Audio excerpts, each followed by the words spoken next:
They didn't knock. They never did. My ex-husband and his mother stormed into my parents' house like they still owned me. I was in the kitchen trying to get a handle on dinner while my teenage daughter Emma studied in the dining room. The sudden intrusion made my blood boil.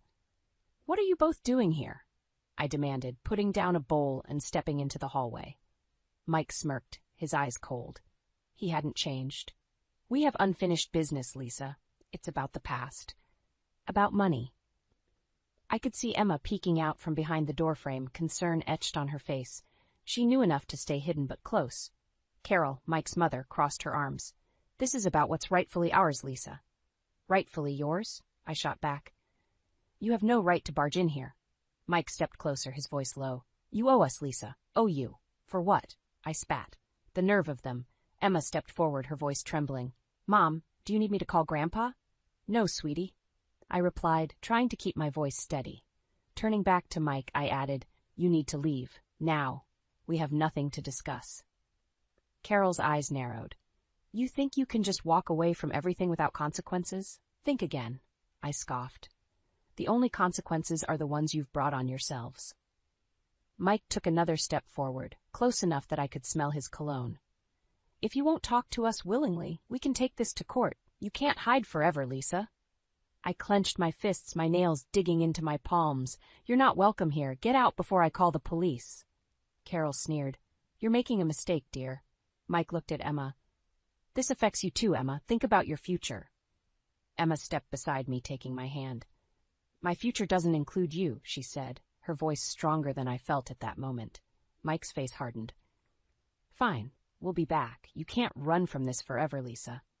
I watched them leave, slamming the door behind them. Emma hugged me, and I felt my resolve solidify. This wasn't over, but I wouldn't let them bully us anymore. "Mom, what did they mean about money?" Emma asked, her eyes brimming with worry. I sighed, leading her back to the dining room. "It's complicated, honey. They're trying to stir up trouble because they're bitter about the divorce, but we'll deal with it, together." Emma sat down, her face a mixture of concern and determination. "You don't have to face them alone, Mom." Her words gave me strength. "I know, sweetie, and I won't. We'll handle whatever they throw at us. We're stronger than they think." We continued with dinner, the tension lingering like a bad taste in the air. But in that moment, within the walls of my parents' house, we were safe. I knew we had a battle ahead, but I also knew we had each other, and that was enough to face whatever came next.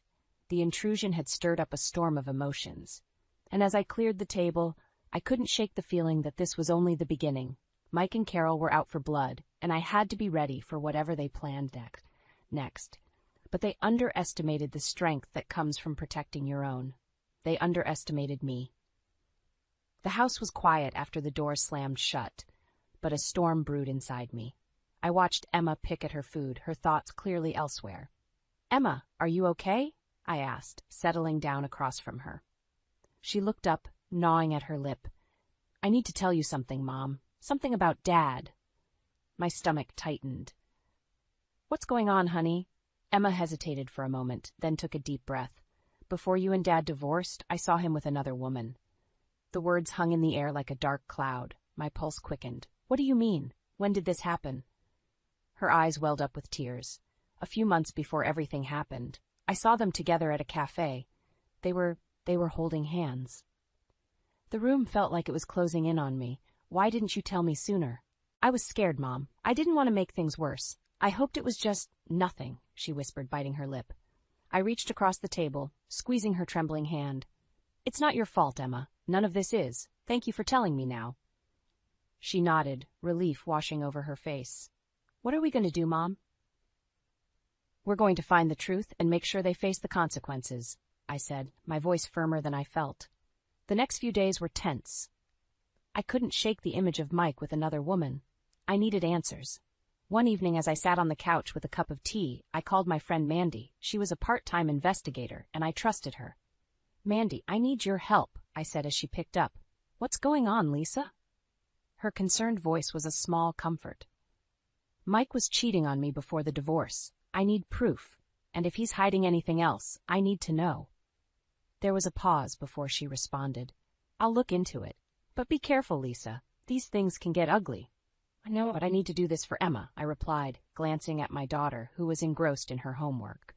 Emma and I had more conversations over the following week. She remembered small details about the woman she'd seen with Mike, an old friend of mine, Rachel. The betrayal stung deeper, knowing someone I once trusted was involved. One afternoon, I confronted Emma in the living room. Emma, what else do you remember about that woman with your dad?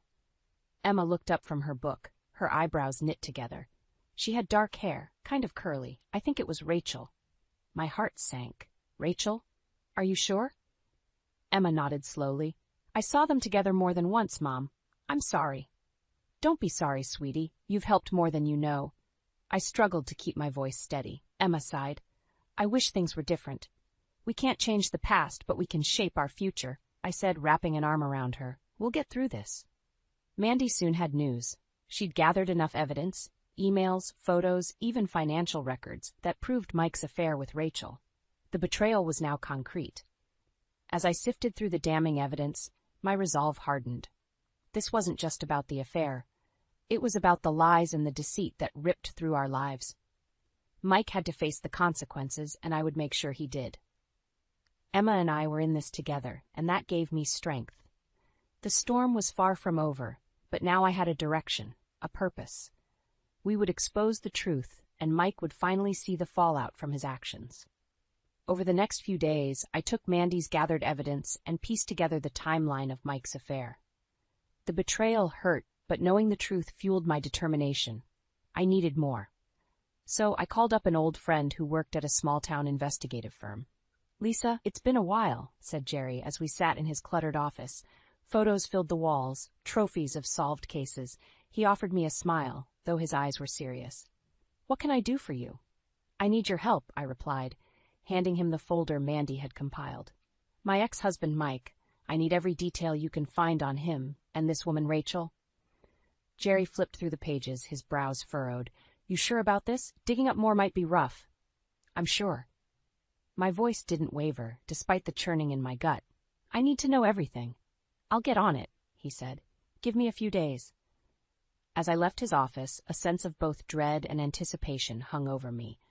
I busied myself at work, trying to remain focused, but my thoughts always drifted back to the revelations. Days later, Jerry called me.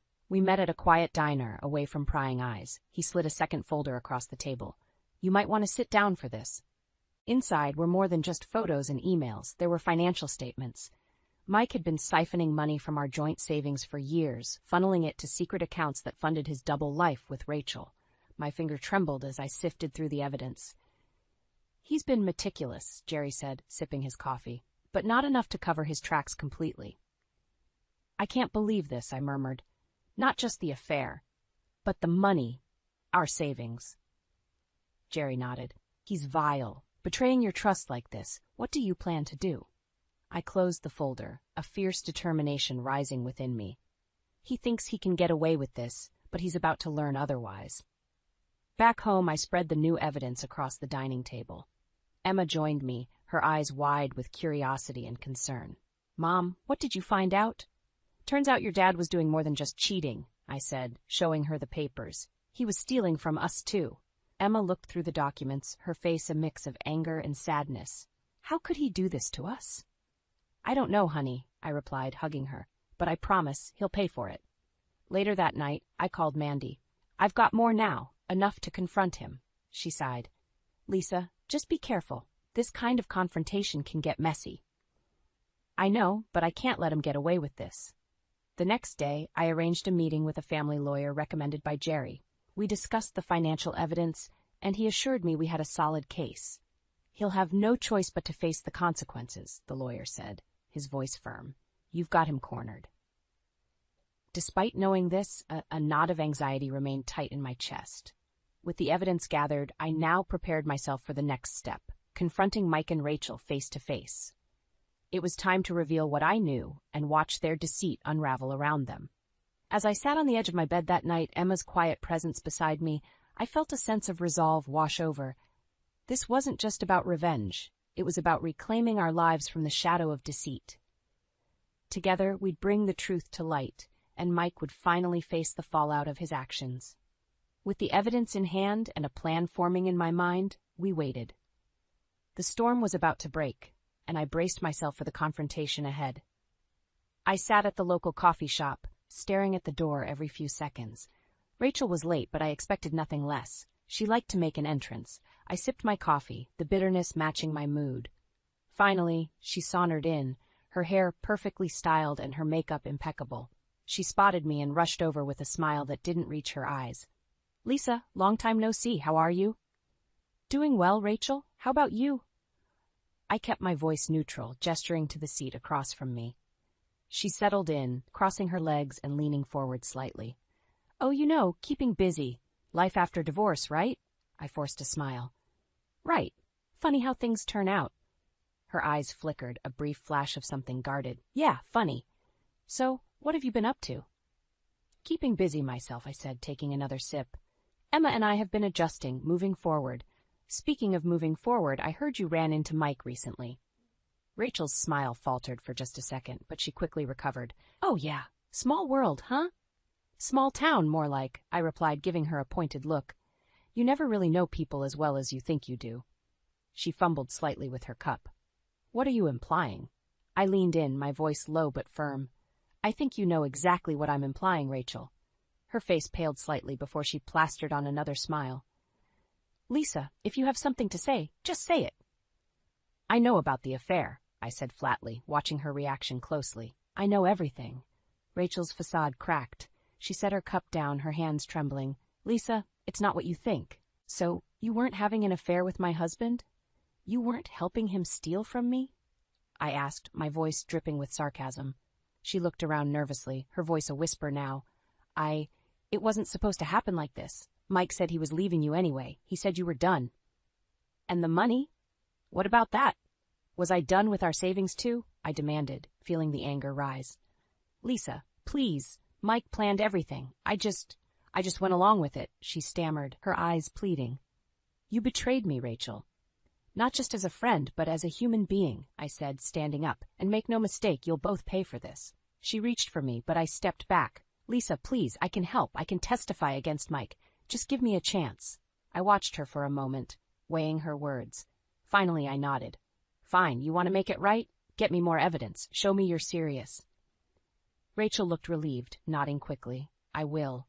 I promise." I walked out of the coffee shop, my heart pounding. Step 1 was done. Rachel was scared and willing to turn on Mike. I needed every piece of leverage I could get, and having her on my side, even temporarily, was one more card to play. Back home, I found Emma curled up on the couch, reading. She looked up as I came in, concern in her eyes. "How did it go, Mom?" "As expected," I said, sitting next to her. "Rachel's scared. She'll give us more evidence against Mike." Emma nodded, a small smile forming. "Good, he can't keep hurting us." "No, he can't," I agreed, hugging her tightly. "And he won't. We're going to bring him down, Emma. Together." As I held my daughter, I felt a renewed sense of purpose. We had the beginnings of a plan, and the pieces were falling into place. Now we just had to see it through. And Mike, well, his time was running out. A week later, Rachel called me, her voice frantic. "Lisa, I've got more. Meet me at the park near the old oak tree." I agreed and hurried there, the autumn air chilling my resolve into something harder. Rachel was already waiting, clutching an envelope. Her hands were shaking. "Here," she said, thrusting the envelope at me. "This is everything I could find. Emails, bank statements, all of it." I opened the envelope, my eyes scanning the documents. It was damning evidence, proof of Mike's betrayal and greed. "Why are you doing this, Rachel?" I asked, still not fully trusting her. She looked down, tears filling her eyes. "I made a mistake, Lisa. A huge mistake. I thought he loved me, but I see now that he was using me. I just want to make things right." I nodded, pocketing the envelope. "All right, but this doesn't absolve you. You still played a part." "I know," she whispered, looking broken. "But please, take him down. He deserves it." "You can count on that," I said, turning to leave. "Stay out of the way. This is between me and Mike now." Back home, I spread the new evidence across the table, my breath catching in my throat. Mandy walked in, her eyes widening at the sight. "That's quite a haul." "Yeah," I said, passing her a stack of emails. "This should prove he was siphoning money for years." Mandy scanned through them, her face hardening. "Lisa, This isn't just about an affair anymore. This is fraud, plain and simple. Exactly, I replied, organizing the papers, and he's going to face the consequences. Are you ready for this? Mandy's voice was cautious but supportive. I nodded. More than ever. The following day, I made copies of everything and met with our family lawyer. He inspected the evidence, nodding approvingly. You've got a solid case, Lisa. Mike won't be able to squirm out of this. Good, I said, leaning back in my chair, because I want him to face every bit of it. Our plan was simple but effective. Use the evidence to confront Mike and Rachel publicly, ensuring they couldn't deny or hide from their actions. Later, as I sat in my office at work, my phone buzzed with a text. It was from Emma. Mom, what's the next step? I replied quickly. We confront them at the community fundraiser this weekend. Be ready. My heart raced as the night of the fundraiser approached. Emma and I walked through the crowded event, my mind focused on the plan. Mike and Rachel were there, chatting with guests, oblivious to the storm heading their way. I approached them, my voice loud enough to catch everyone's attention. Enjoying your evening? Because it's about to get a lot more interesting. Mike's face turned ashen, pure rage flickering in his eyes. Lisa, what are you doing? Exposing the truth, I replied, holding out the envelope. We all deserve to know what you've been up to.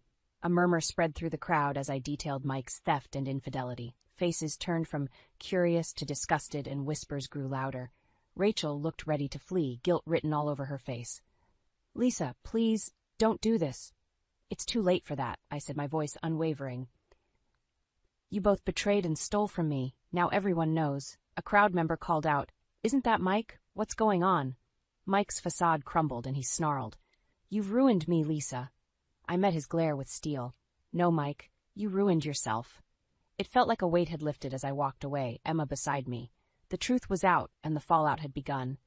Mike and Rachel had nowhere to hide now. Emma hugged me tightly once we were outside. We're going to be okay, right, Mom? I kissed her forehead, feeling the strength in her embrace. Yes, sweetie, we are. Together, we're going to be just fine. As we headed home, the night sky clear above us, I knew one thing for sure. The future was ours to rebuild, one step at a time. The truth was burning inside me, ready to explode. It was time to face them. I stood in the thick of the crowd at the community fundraiser, feeling the weight of the confrontation ahead. Emma was at my side, her hand squeezing mine in silent support. I caught sight of Mike, flanked by a few colleagues, his charm on full display. Rachel hovered nearby, eyeing me with a mix of fear and defiance. It was now or never. I cleared my throat and stepped forward, raising my voice enough for everyone to hear. Ladies and gentlemen, I apologize for the interruption, but I have something important to share. Heads turned in my direction, and the room fell silent. Mike's eyes narrowed, his smile faltering. Lisa, what are you doing? Enough lies, Mike, I said, holding up the stack of evidence. It's time everyone knows the truth about you and Rachel. A murmur spread through the crowd as I began laying out the details, the affair, the theft, the betrayal. Faces turned from curious to shocked to disgusted. Rachel looked like a deer in headlights, frozen as I revealed their sordid secrets one by one. Mike's been siphoning money from our joint account for years. I said, my voice unwavering. He's been using it to fund his affair with Rachel. Enjoying your evening because it's about to get a lot more interesting, I added, turning to face the two of them fully. The anger in Mike's eyes was unmistakable. Lisa, shut up! But I was far from finished. You betrayed me, lied to me, and stole from our family, I continued, addressing the crowd more than Mike, and it's time to face the consequences. A ripple of gasps and whispers swept through the room. Someone in the crowd shouted, Isn't that Mike? What's going on? Mike lunged forward, trying to snatch the papers from my hands. You've ruined me, Lisa. I stepped back, holding the evidence high. No, Mike, you ruined yourself. Rachel finally found her voice, her tone desperate. I tried to stop him, Lisa. You have to believe me. Believe you? I laughed bitterly. You're just as guilty. You knew exactly what you were doing. The air was thick with tension as the fundraiser organizers pulled me aside, trying to defuse the situation. But the damage was done. The truth was out, and there was no taking it back. As Mike and Rachel stood there, exposed and humiliated, the crowd began to turn against them. Colleagues avoided their gaze, friends whispered behind cupped hands, and some even walked away in disgust. My lawyer, who had been conveniently present, stepped forward, taking the stack of evidence from me. "We'll be in touch, Mike. I suggest you prepare yourself." Mike glared at me one last time before storming out, Rachel trailing after him. The room gradually returned to a semblance of normalcy, though the tension lingered like a bad odor. Emma hugged me tightly, her eyes shining with pride. "We did it, Mom. We really did it." I kissed the top of her head, feeling a mix of relief and exhaustion. Yes, we did. And now we can start to move on. We left the event, the cold night air feeling like a fresh start. As we walked hand in hand, I knew the road ahead wouldn't be easy, but it would be ours to walk, free from the shadows of deceit. Back at the house, as Emma drifted off to sleep, I sat by the window, looking out into the darkness. The fight was far from over, but for the first time in a long while, I felt a sense of peace. The truth was out, and the healing could finally begin. Together, Emma and I would rebuild our lives, one step at a time. The fallout began almost immediately. Mike's phone calls went unanswered as colleagues, friends, and even family members turned their backs. His once flawless reputation lay in ruins. At work, the whispers grew louder until they reached the ears of his superiors. I received a call from an old friend who worked in Mike's company, the tone hushed and serious. "Lisa, you won't believe it. They're launching an internal investigation into Mike's finances. He might lose his job." "Good," I replied coldly. "He deserves everything that's coming to him." Meanwhile, Rachel's world was unraveling too. Her husband, blindsided by the affair and fraud, filed for divorce immediately. She showed up at my doorstep one evening, eyes red and swollen. She clutched a piece of paper in her hand. "Lisa, please," she pleaded, her voice breaking. "I need to talk to you." I crossed my arms, leaning against the doorframe. "What do you want, Rachel?" She took a deep breath, shoving the paper toward me. "It's the divorce papers. I don't know what to do." "That's not my problem, Rachel. You made your bed," I said firmly, my sympathy buried under layers of betrayal. "Please, I didn't know it would end like this," she cried, her tears falling freely. "I lost everything." "You didn't think about that when you were stealing from me, did you?" I snapped. "You should leave." "My life is falling apart, Lisa," she screamed, desperation etched on her face. "I'm losing everything." "And you think I should care? You brought this on yourself," I replied, shutting the door on her pleading eyes. The next few days brought more chaos for Mike. He was suspended pending the investigation, and the bank froze his accounts. Every time he tried to reach out to me, I ignored his calls. Emma and I were determined to move forward. "Mom, you look tired. Are you okay?" Emma asked one evening as we sat on the couch, the TV playing softly in the background.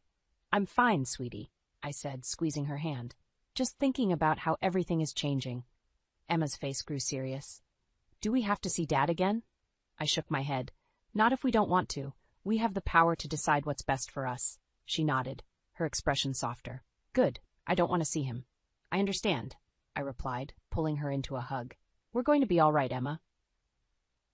The next afternoon, as I was organizing the documents to finalize the legal battles, Mike showed up at my office. He looked disheveled and desperate. "Lisa, we need to talk," he said, barging in past my protests. "What do you want, Mike?" I said, my patience wearing thin. "You've ruined me, Lisa." "Everything's falling apart," he hissed, eyes filled with a mixture of anger and fear. "No, Mike, you ruined yourself," I shot back. "You lied, cheated, and stole. Did you expect no consequences?" He sank into a chair, burying his face in his hands. "I lost my job. The investigation's tearing me apart. Please, help me fix this." I stared at him, incredulous. "Help you? You're unbelievable. After everything you've done, you expect me to help you?" "Please, Lisa." "For Emma's sake," he begged, looking up with red-rimmed eyes. "Don't bring her into this. She's suffered enough because of you," I said coldly. "Get out of my office, Mike. Face your consequences as like an adult." His shoulders sagged as he walked out, the reality of his actions weighing him down. I watched him leave, my heart steady, knowing I had made the right choice. As the days turned into weeks, the repercussions of Mike's actions unraveled further. Rachel moved out of town, trying to escape the scandal. Mike's life continued to crumble, each new day stripping away a piece of his former self. Through it all, Emma and I found our footing in our new normal, taking it day by day. We weren't just surviving, we were starting to thrive. and that was the best revenge of all. The sun shone brightly as Emma and I unpacked the last of the boxes in our new home. It was a modest house in a quieter part of town, but it felt like a fresh start. "Mom, where should I put these books?" Emma asked, holding up a stack. "Let's set up a small bookshelf in the living room," I suggested, smiling at her enthusiasm. We worked together, arranging our things with care. Each item found its place, and with each box emptied, the house started to feel more like home. In the early evening, as we relaxed on the couch, Emma turned to me. "Do you think Dad will ever get his life together?" I sighed, thinking of the wreckage Mike had made of his own life. "I don't know, Emma. That's up to him now. But we don't have to worry about that anymore." She nodded, her face serene. "I'm glad we're here, Mom. It feels right." "Me too, sweetie," I said, hugging her close. "We're starting a new chapter." To celebrate our new beginning, we decided to have a small dinner party. I invited Mandy and a few close friends. They came with warm smiles and housewarming gifts, their presence filling the house with laughter and joy. Mandy pulled me aside later in the evening, her eyes twinkling. "You've come a long way, Lisa. I'm proud of you." "Thanks, Mandy," I said, feeling a sense of peace wash over me. "I couldn't have done it without you." As the night wound down and our guests left, Emma and I sat on the porch, gazing at the stars. She leaned her head on my shoulder. "We're going to be okay, right, Mom?" "Yes, we are, sweetie," together I assured her, kissing her forehead. The days turned into weeks, and we settled into our new routine. Emma thrived in her new school, with Swap making friends and engaging in activities she enjoyed. I found solace in my work and the rhythm of our new life. One afternoon, I received a letter from Mike. He had lost everything, his job, his home, and most of his friends. But the tone of the letter was different. It wasn't angry or blaming. It was reflective, almost remorseful. "Lisa, I know I have no right to ask for forgiveness. I just wanted you to know that I realize the depth of my mistakes. I'm sorry for the pain I caused you and Emma. I hope you both find the happiness you deserve." I read the letter twice, feeling a mix of emotions. I decided not to respond. Mike's journey was his own now, and I needed to focus on ours. "Morn, everything okay?" Emma asked, noticing my thoughtful expression. "Yeah," I said, smiling, "just thinking about how far we've come." "Me too," she said, her eyes bright. "I can't wait to see what's next." Life continued, filled with small, meaningful moments that stitched our days together. Emma and I grew stronger, not just as individuals, but as a family unit. We learned to cherish the quiet joy of everyday life, free from the shadow of deceit and betrayal. One Saturday morning, Emma and I decided to plant a garden in the backyard. As we dug into the soil, planting seeds for the future, we laughed and talked about our dreams. "One day this garden will be full of flowers," Emma said, her eyes shining with hope. "Yes, it will," I agreed, feeling the richness of the soil in my hands, just like our lives. As the sun set, casting a golden hue over our new home, I felt a deep sense of contentment. The journey had been hard, filled with pain and betrayal, but we had come out stronger. The future stretched before us, a path we would walk together step by step, one day at a time. And for the first time in a long while, I knew we would be all right.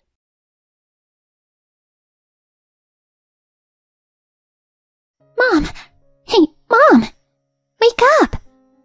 Suddenly, my body was shaken, and I woke up confused to see the tense face of my daughter. "What is it? What's wrong?" "Mom, please! Divorce Daddy right now!" "Huh?"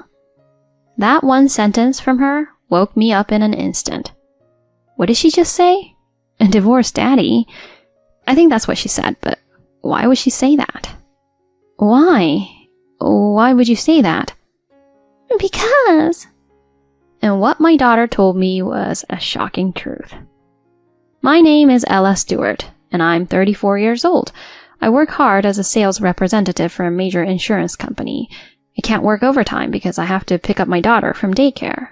This means that I have to work as much as I can between 9 a.m. and 5 p.m. I started working at my current job before I got married, and 10 years have already passed. I have established a successful career and now hold a respectable position. And just because I am married and have a child does not mean I can compromise. Why am I so desperate about my work? The reason was my daughter, Sasha. Sasha turned 5 years old recently, and she's the most innocent girl I have ever met. I wonder if she's really our biological child, as she is so intelligent and mature beyond her years. As a parent, I want to provide my daughter with opportunities to learn and grow, while also guiding her towards positive experiences. But in this day and age, everything costs money. I need to work hard and save as much money as possible for my daughter. I work hard every day so that I can be prepared for anything that may happen at any time. After hearing all this, some people might think, you have a husband, don't you? Or both of you work, right? Well, there's no denying that I do have a husband and that we both work. So why am I so desperate for work? My husband's income is low. That's why we are facing financial difficulties. My husband, Peter, works for a company, but his performance has been poor for the past few years and his salary has been steadily declining. His current salary is less than 1/3 of mine. I can't simply state that we can depend on him for financial support. Just the other day, after our daughter went to bed, my husband approached me apologetically. I'm sorry, Ella. Can you lend me some money? Lend you money? Why? I mean, I haven't received this month's living expenses yet. Don't worry. You'll get all the cash in one go next month. I don't have enough money this month because of all the drinking and social events I've been attending. You mean you spent your entire month's salary? I can't believe it. I'm sorry, but I couldn't say no to them. My husband has been like this for a while now. He refuses to put in money for living expenses for any reason, and on top of that, he asks me to lend him money. His reasons are due to the drinking parties and social events and sending money to his parents. I don't know if he is really spending it on those things, but I don't even have the energy to question him anymore.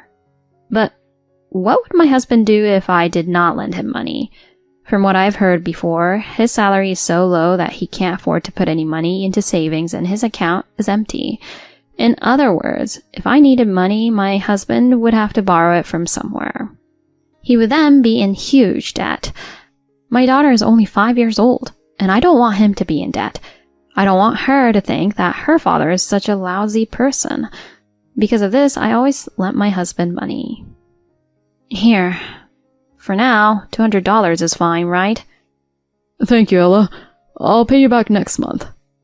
That's what you said before, but I never got any money back from you. Sorry. But next month, I'll make sure not to go to any drinks or social events. Get your act together, okay? We have Sasha too. Yeah, I know. Does he really understand? I could only sigh with such doubts in my mind. The reason I go to such lengths is not just because I love my husband. It is because my husband is a good father to my daughter. He always makes time for Sasha at least once out of his 2 days off a week. On this particular day again, when our daughter woke up, my husband began to say this. Ella, I'll watch Sasha, so why don't you go out for a bit for a change? Huh? But I have to take care of the house and stuff. It's okay. We can have lunch delivered and I'll do as much housework as I can. You sure?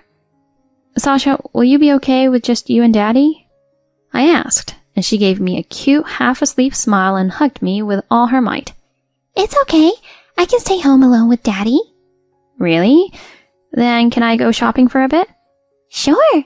Oh, but you have to buy me a souvenir too. Sure. I'll make sure to go to your favorite bakery. Really? Yay! Thanks, Mom. Even though she is only 5 years old, I am impressed with how she'd listen well to us. I'm not that worried because it's not like I'm leaving her alone at home, but I still feel a little uneasy when I leave her in my husband's hands. I have my phone number in a pouch for her to have in case something happens.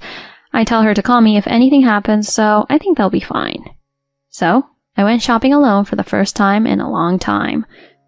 But when I finally arrived at the department store, I couldn't bring myself to look at my own stuff. In the end, I bought one item each that I thought my daughter would like and came home with her favorite chocolate bread. I'm home! When I opened the front door, my daughter came running up to me with great speed. She jumps on me and gives me a huge hug and gives me a big smile. Mommy, welcome home. Did you have fun shopping? I'm home, Sasha. Yes, it's been a while since I've had fun. Here's a souvenir for you. My favorite clothes. And yay, chocolate bread. Let's eat that tomorrow, okay? I mean, where's Daddy? He's on the phone with someone on the balcony. On the phone? On the balcony, my husband was on the phone with someone while smoking a cigarette. When I knocked on the window, my husband hung up the phone in surprise, and in a surprising tone said, You're home? Yeah, I'm home. Who are you on the phone with? Oh no, it's just work stuff.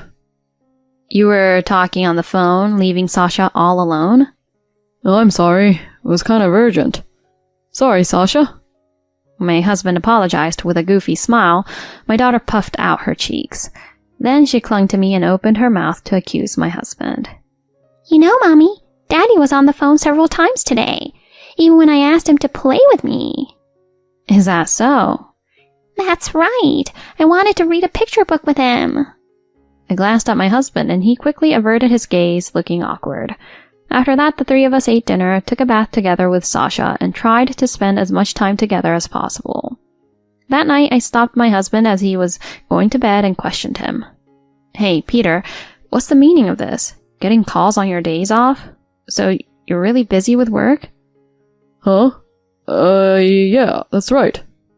I've actually been working more overtime. Well, that's true. You've certainly been coming home late these past few months. But wasn't that because you were out drinking with your colleagues?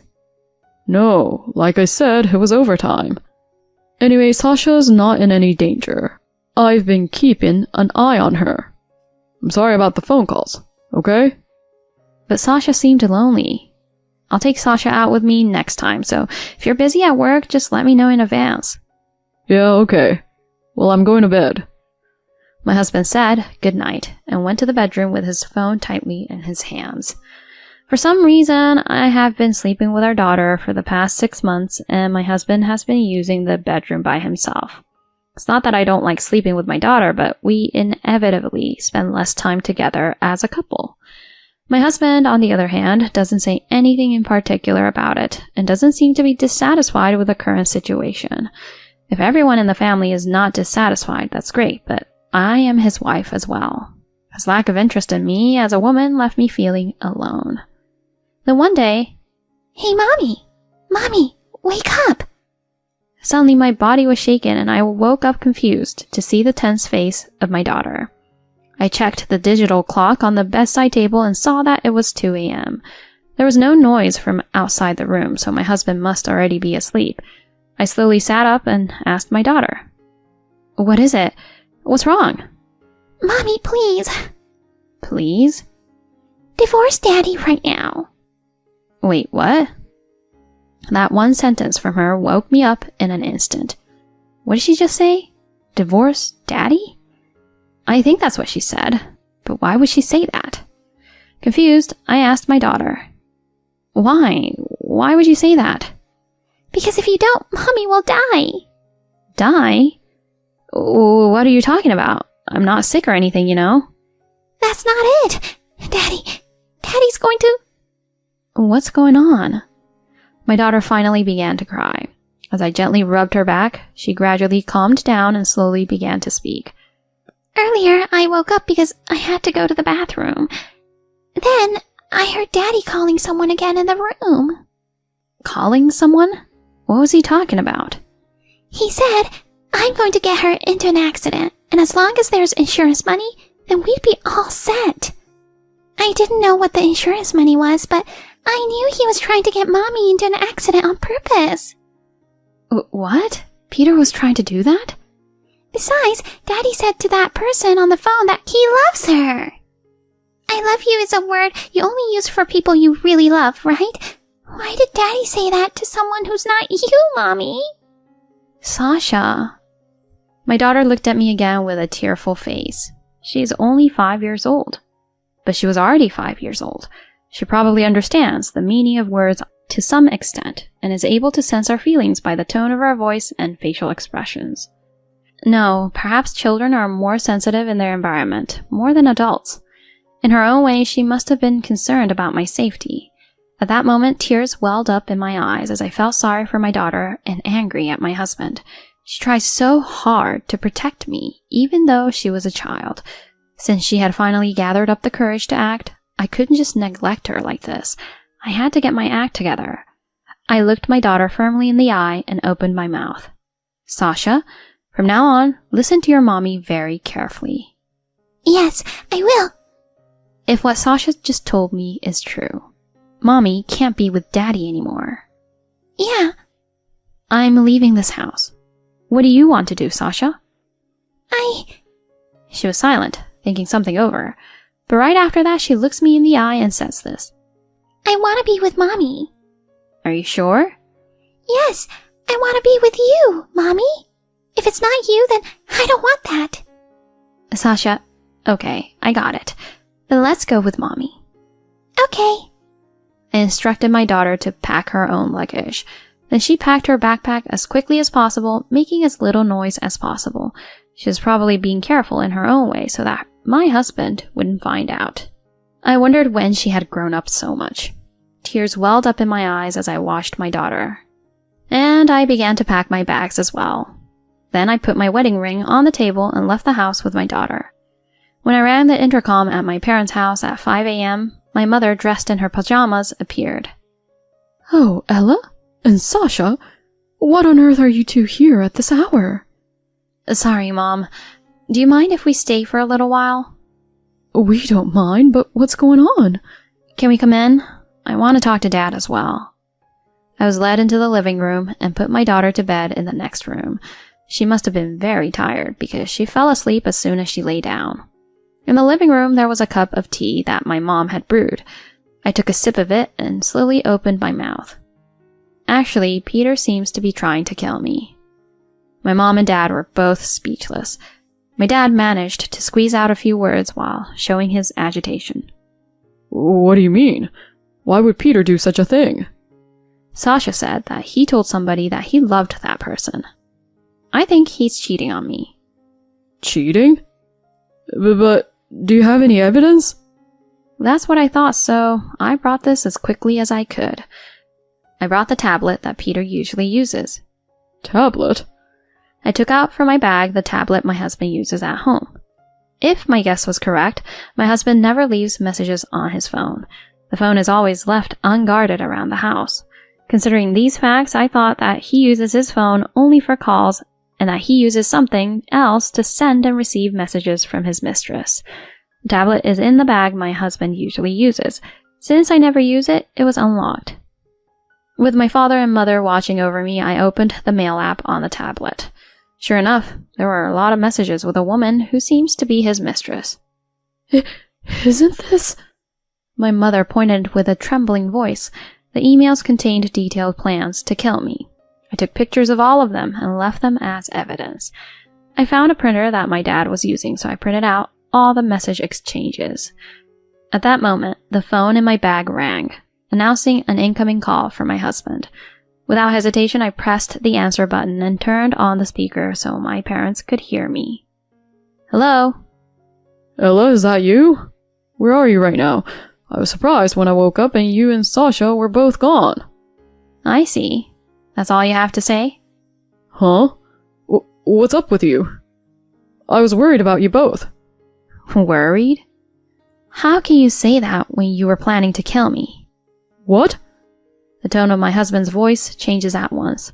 I guess he never thought that his plan had been discovered. He must have started calling his mistress when I went to bed, and yet I knew about the plan, and it must have been terrifying for him. He is so oblivious. He doesn't know that I have a powerful ally, Sasha. I made the facts clear to him, even though he didn't understand the situation. Sasha told me all about your little plan. She told me you were planning to cause an accident for me. Sasha? No way. That can't be true. No, it's true. She told me exactly what you said on the phone to your lover. She told me about your plan to get me into an accident so you can get the insurance money. Wait, how did you... Aha! I knew it. I knew you were cheating on me, and I knew you were after my insurance money. Ugh. My husband slipped up and got silent. There was no way he could get away with this now that the truth is out in the open. I can't stand the shame of having a scumbag like you as my husband. I'll be responsible for raising Sasha. Why don't you just get along with your mistress? Don't ever get involved with us again. I will make you regret betraying our family." I found myself yelling at him over the phone, shouting in rage. Then I hung up the call without waiting to hear from him. Perhaps hearing my angry voice, my daughter woke up. Mommy, what's wrong? "I'm sorry, did I wake you up?" No, I'm fine. Was that Daddy? "Yes, but it's all over now." Really? So, it's just you and me from now on? I smiled happily and nodded to Sasha. I hugged her as tightly as I could. Later, I divorced my husband. I hired a lawyer and was able to claim alimony. Normally, I would have had to file a police report because he was planning to deliberately get me in an accident, but I didn't want to make it a bigger deal for my daughter's sake. I would leave the alimony and child support to my lawyer and would not be involved with Peter anymore. He has since been disowned by his parents, and I heard that the person he cheated on me with also dumped him right away. He's now struggling every month with alimony and child support on his meager salary. I, on the other hand, has successfully found a new house and started a life together with my daughter. My daughter had to change daycare centers, but she seems to be enjoying her time at her new daycare. I am sure that many difficulties await us in the future. Still, I am determined to overcome these difficulties together with my strong daughter. Thank you for watching until the end. Please subscribe to our channel. See you in the next video.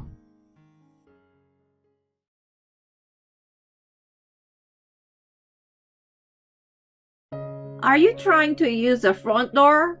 Who do you think you are? I shuddered to hear the voice of my mother-in-law. It was not the first time she had spoken to me like that.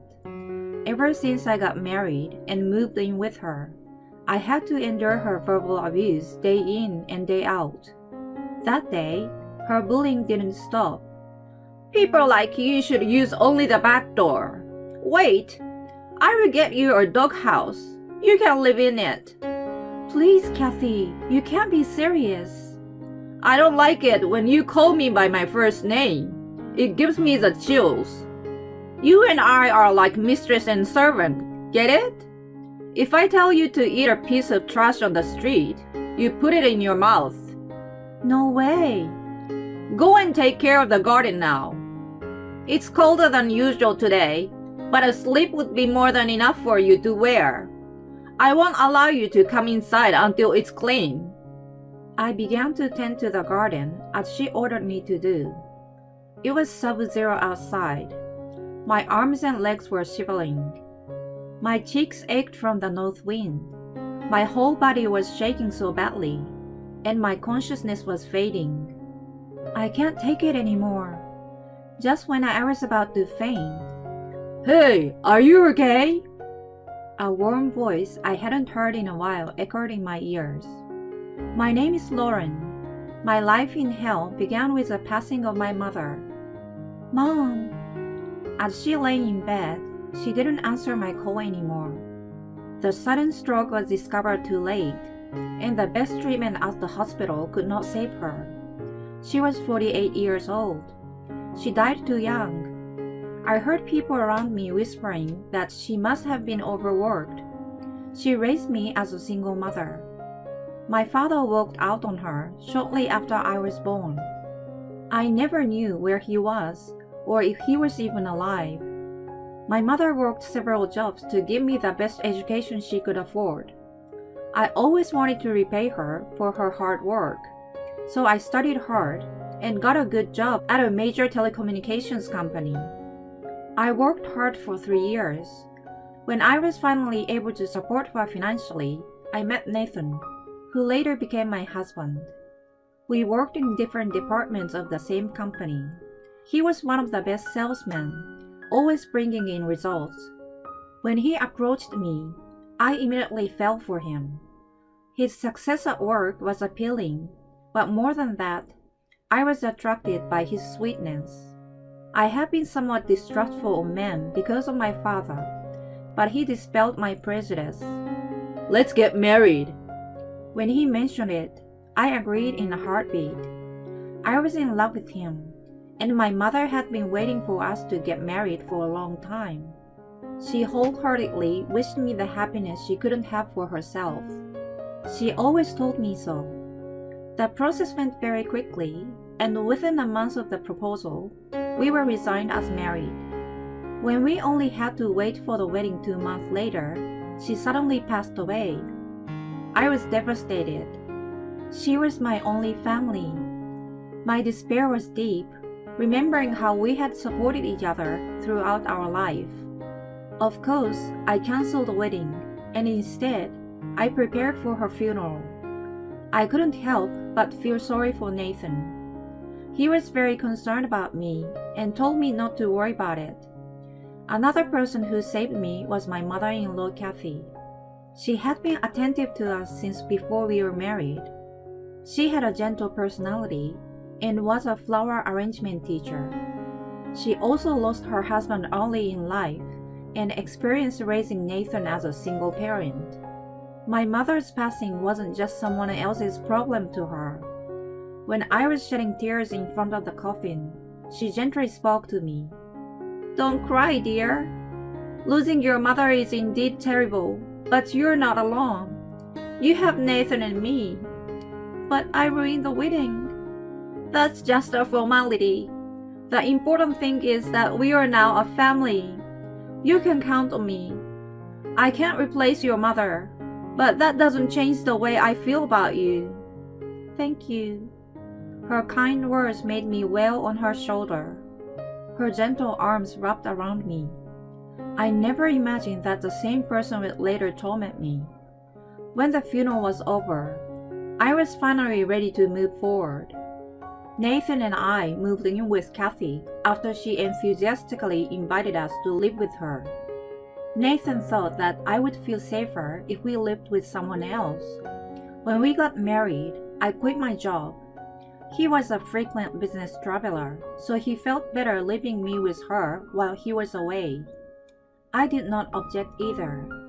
I had made up my mind to devote myself to her to make up for the loss of my mother. However, my intentions were soon trampled upon. "Lauren, you don't even know how to make chicken soup?" She harshly criticized the meals I prepared. They were badly seasoned and looked messy. When I served her a greasy meal, she left the table without tasting a single bite. "Are you trying to kill me too, by serving me lousy food?" I was totally taken aback. It was unthinkable from the kindness she had shown me up to that point. She had always been sweet to me until we moved in with her. When I was depressed, she did her best to comfort me.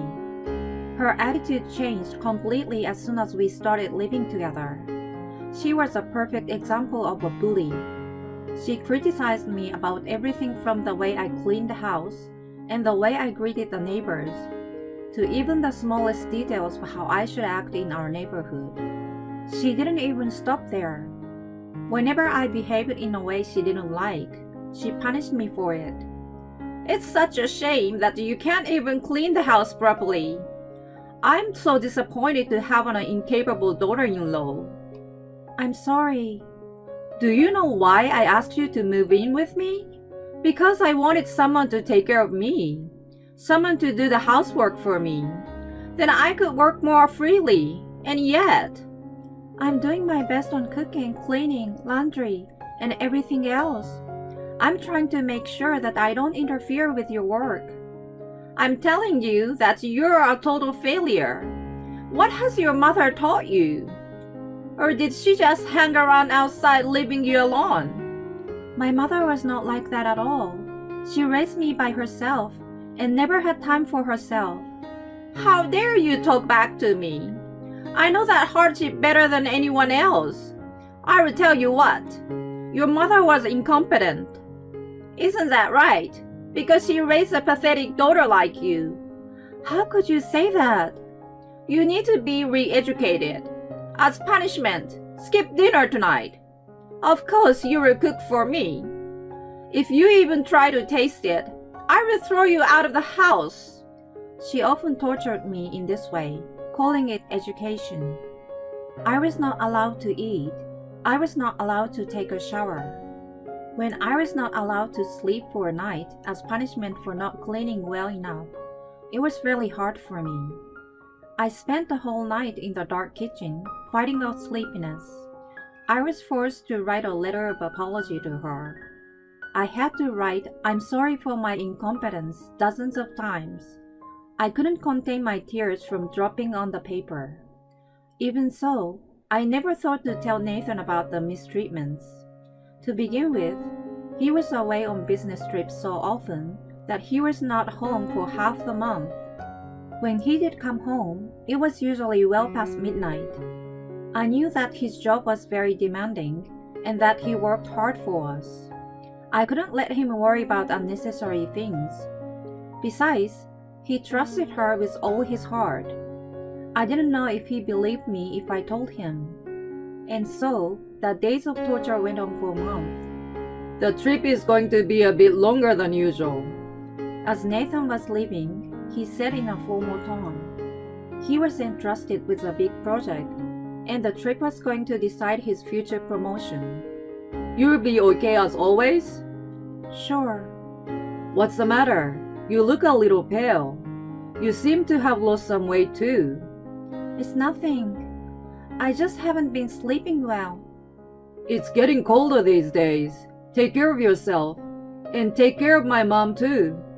"Have a safe trip." I saw him off with a forced smile. How could I confide in him about my trouble? He was in the most critical time of his career. I didn't want to bother him about me. Kathy's bullying became limitless without his presence. That day, she ordered me to do something outrageous. It was a chilly winter afternoon, even though the sun was shining. "Clean up the garden today. It has been neglected all autumn. It's a complete mess out there." I don't know much about gardens. I don't know which plants should be kept and which ones to be cut away. I'd rather have a professional take care of it. "Are you trying to make me spend money? You're just looking for an easy way out. If you don't know what to do, look it up on your phone. If you do anything wrong, I will punish you again." Understood. Her fierceness pushed me reluctantly to go down to the garden. It was a large space, and even in winter, it had varieties of plants. I pulled out what I thought were weeds and gathered dead leaves. I was wearing garden gloves, but my hands were numb from the cold. My breath was white, and I felt my ears freezing. I was at my limit after 2 hours. I appealed to Kathy, who was just waiting inside the warm house. "Kathy, I'm freezing. I can't move my hands anymore. Can I do the rest tomorrow? The garden is too big." "What a lazy girl you are. It's embarrassing to my guests if the garden is left messy." "I really can't take it anymore. The soil is cold. The air is freezing. I'm going to get sick." "Then keep doing that until you collapse. Until your limbs freeze. Oh, I just got a good idea. Take off your clothes." "What? No." "A girl like you has no right to wear clothes. Underwear will suffice. You will clean the garden almost naked. Don't forget to dig up the soil."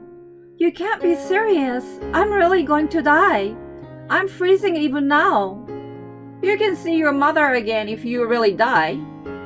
After making me take off my clothes, she slammed all the windows in the house and carefully locked them. I could do anything but stand there in disbelief. Even for a bully, that was way out of the line. She had even mocked my mother's death. I felt more sadness than anger, but soon I was overwhelmed by the piercing cold. The icy wind blew mercilessly against my bare shoulders and legs. I felt nauseous and fell to the ground, but the soil was also cold. There was no way I could tend to the garden in this condition. I couldn't even go out to the street in just my underwear. I didn't want my neighbors to see me. I was more concerned about the appearance than the danger to myself. Kathy's relentless abuse had brainwashed me. I was incapable of making normal human judgments and was reduced to a slave who obeyed her orders. As the sun went down, the cold outside became increasingly severe. The evening passed and night fell. I was still not allowed in the house and sat in the corner of the garden, losing the energy to even shiver. I put my hand on my shoulder, which was probably turning pale. I realized that I had lost all feeling in my hands. My head was starting to get foggy. I called out to my mother and finally collapsed to the ground. I didn't know how long I had been out. When I gained consciousness, I saw Nathan's face in front of me. It seems that he was holding me in his arms. The temperature of his hand faintly warmed my skin. My frozen lips barely moved. "Honey?" What are you doing outside? You're almost naked. "What about your business trip, your important work?" I will get to that later. I've got to get you inside. He picked me up and walked to the patio door. He was surprised to find it bolted from the inside. He checked the windows and was stunned that they were all locked too. I didn't have the energy to tell him what Kathy did. He went to bang on the front door 2 or 3 times, but no one came to open it. Then, he picked up a stone and slammed it hard against the sliding window in the living room. The piercing sound of breaking glass echoed in the garden. He stuck his hand through the crack and unlocked it. Finally, I was inside the warmth of the house. "What's going on?" Kathy, who seems to have been taking a bath, came running. She was wearing a bathrobe over her naked body. Even so, she looked warmer than I was. When Nathan banged on the door, she couldn't hear him in the bathroom. She gasped at the sight of scattered glasses. Mom, what's going on? "What do you mean?" Lauren was on the verge of hyperthermia. She was naked in our backyard while you were warm and cozy in the bathtub. "I just asked her to clean up the garden." I knew something was up. She was getting thinner by the day, and even this morning she looks exhausted. She often has dark circles under her eyes, like she's not sleeping. I notice these things every time I come back from my trip. I could only assume that something's happening at home. "Is that why you came back early?" I lied that it was a long trip and wanted to see what was going on. I went to work as usual and decided to leave on time today. Then I came back to my wife collapsed naked outside. You have been tormenting her. I could understand what he was saying, even in my foggy consciousness. He was trying to help me. He sensed something unusual in our daily life. To make sure, he faked a business trip and came back to check on us. Sure enough, he came upon the scene of me being tortured by Kathy. I was so careless. I didn't know you were bullying her. This is education. She's an incompetent wife. Who is talking? You're the one who can't do a damn thing. A flower arrangement or whatever. You've always been doing what you want. You rarely cooked for me since I was a child. I was forced to take care of myself. Well, that's... And now you became a bully. No, this is worse than that. You almost killed a person. You are exaggerating. First of all, it was her fault for being slow cleaning the garden. And shut up. I don't consider you as my mother for harming my wife. Get out of here immediately. I don't want to see you. Nathan! You should go outside in that gown. You will see for yourself how cold she was. He grabbed her arm and forced her outside. No! She screamed and rushed into the house, unable to stand the cold for even a second. Then, she ran upstairs to her room. He stood there grimacing at her until she was out of sight. Honey, let's get you in the hot bath. As soon as she was gone, he immediately took me in his arms once again. I saw tears welling up in his eyes. I'm so sorry. I didn't realize the suffering you were going through until today. Oh, hon. We will leave this house tomorrow. We will stay in a hotel until we find a new place to live. I'm not going to see my mom ever again. She's your mother. You don't care about that? Who does? You're the most important person in my life. You were so concerned about me that you couldn't tell me what was going on. Well, I promise to protect you from now on, and we'll have a happy home together. being held firmly by him, I felt a lump that was frozen inside of me finally melt away. I sobbed into his chest. When he helped me into the bath, I felt my heart warm up to the core. Then, as he declared, we moved out the next day. We left our belongings behind for the time being and stayed in a hotel while we looked for a new place. We found an apartment right away and were able to move in a week later. When we returned to pick up our belongings, Kathy pleaded with me, "Hey, can we just forget the past and move on? I regret that I went a little too far." "Forget? You mean forget about you leaving me outside naked?" "I apologize. That was suddenly too much. And about me taking a bath, kind of forgetting about you." "That wasn't the only time you mistreated me. I'm not going to forget about you making me starve or making me write an apology letter." "The window is still broken. I haven't had a proper meal without you. The house is a mess, so I can't even invite my students." "I don't care, and I got nothing to do with it. Why don't you clean it yourself? You seem to still care about your reputation, but I've told the neighbors what you have done to me." I took pictures of a broken window and sent them to the right people. I also have a copy of an apology letter I was forced to write. "Why did you do that?" "It's going to be very difficult to keep your head high in the neighborhood from now on.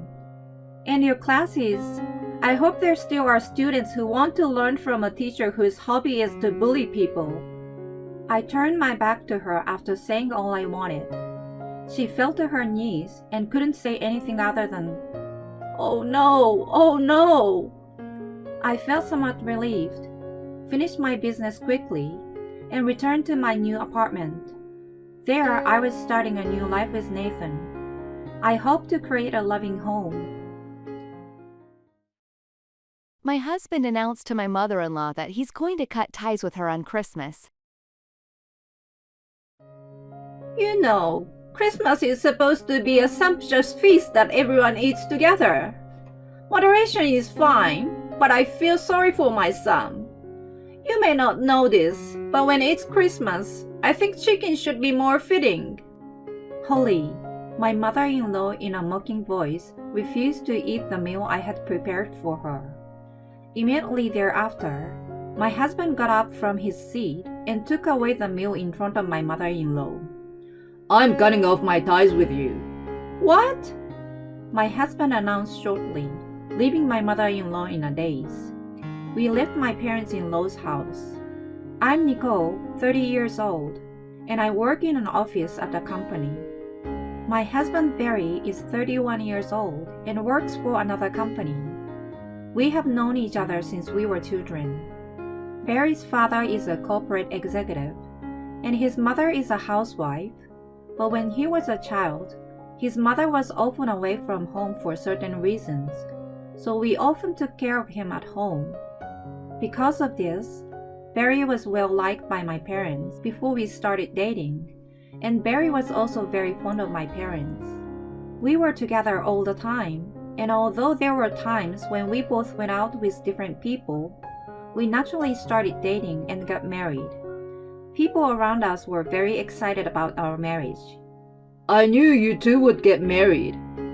We were embarrassed, but happy about the fact that we were married. However, my mother-in-law was the only one who was opposed to our marriage. The reason was that I had grown up without a mother, and also because Barry was supposed to be matched with a young lady who knew my mother-in-law. It was my mother-in-law's idea to marry him off, but Barry and my father-in-law ignored it. My mother-in-law directed her anger at me. My mother passed away due to illness when I was in junior high school. But then my mother-in-law looked at my family this way. Women raised by a single parent are more likely to cheat on their husbands. They will not be able to do the housework and child rearing properly that their mothers should have taught them, and other such groundless things she had said to me while hiding behind Barry and my father-in-law. My mother-in-law's family had been landowners for a long time, and the young lady that she wanted Barry to marry came from a family with a good background. She said that it would be better for Barry to marry her than me, who grew up in a single-parent household.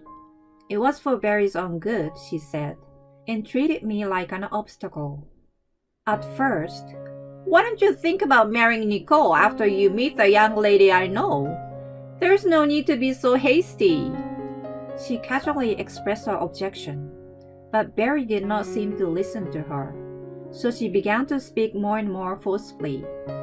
Why are you marrying a girl with a single parent? Your mother found you a wonderful lady. Barry's mother said to him right in front of me. Barry was furious. I'm not interested in that woman. And I don't care if Nicole has only one parent, or if she's an orphan, or if she had both parents. Don't ever say that crap again. Since she got told off by him forcefully, she hid away from him, but still continued to repeatedly harass me. You need to get off your butt and leave Barry. If you love Barry, then get out of his sight so he can be happy. She kept saying, happiness is not something to be decided by the parents. You say I can't do my chores because I was raised by a single parent, but I was the one who took care of the house while my father was at work, so don't worry. I counters my mother-in-law's words, but the fact that she called and even went as far as to belittle my father and tell me to leave Barry, I decided to discuss this with him. As a result, we had no choice but to stay strong until the wedding, but after that, we would keep our distance from his family, except for weddings and funerals. I especially won't have anything to do with my mother-in-law. We were both settled in our jobs, and we got married when I was 25. For the next 5 years, as Barry had said, except for the occasional visit from my father-in-law, we had very little contact with them. We had a good relationship as a couple, and 1 year before Christmas, I was pregnant with our first child. We were both wondering whether or not we should share it with my in-laws. I received a letter from my mother-in-law apologizing to me. At the time, I was so sad that Barry was no longer in my care that I took it out on you. I couldn't apologize right away because I didn't know how I would look to you. I am so sorry. I was quite surprised at what my mother-in-law had written, but if she were really sorry for what she had done, I would tell Barry about it. And then, on Christmas Eve, we would decide to go to my in-laws' house and tell them about the pregnancy. I'm still not sure if I can trust everything in her letter, but we'll have to tell them about the baby eventually. We'll see how things go this Christmas. Barry was being cautious about improving his relationship with his parents. Then, on Christmas Eve, when we arrived at my in-laws' house, my mother-in-law greeted us with a smile. She was the first to apologize to me. I'm so sorry for what happened. I've been thinking about it and regretting it for the past few years. So it was really nice to see you again like this. I was relieved to hear my mother-in-law's words and stepped into my in-laws' house as I was welcomed. That day, I spent Christmas Eve talking with my in-laws for the first time in a long time. The next day, however, an incident occurred. I was going to tell them about my pregnancy at a dinner party scheduled for Christmas Day, but I was asked by my mother-in-law, Nicole, it's been a while. Can you help me cook? She said, so I helped her. Although it's a dinner party, it was just my parents-in-law, my husband, and I enjoying a little luxury food and celebrating Christmas. However, my mother-in-law did not help me with the cooking. She left it to me because she said she's in a great hurry to go shopping and prepare for the dinner party. The menu had not even been decided yet, and it was only after 4 p.m. when she told me about it. I felt uncomfortable about it, but when I went to the supermarket, I found some large tacos which were on display, so I bought those. In fact, Barry and I both have fond childhood memories of eating tacos. When Barry would eat at our house, my mother would make these. It's fun and tasty when we all cook and eat together. She'd say, Barry would always remember this, even as an adult. Nicole's mother was always very attentive, so I really enjoyed eating at your house because she took care of me when I ate alone. I was able to forget how lonely I was, he told me, and I responded.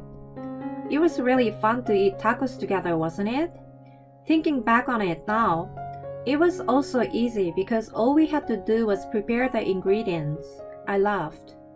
And then the dinner party started, and I had just laid out the ingredients for the tacos on the table. My mother-in-law, who was watching me, opened her mouth and said, "Oh, you are serving tacos on Christmas?" "Yes, well, you told me about what I was going to cook a little late.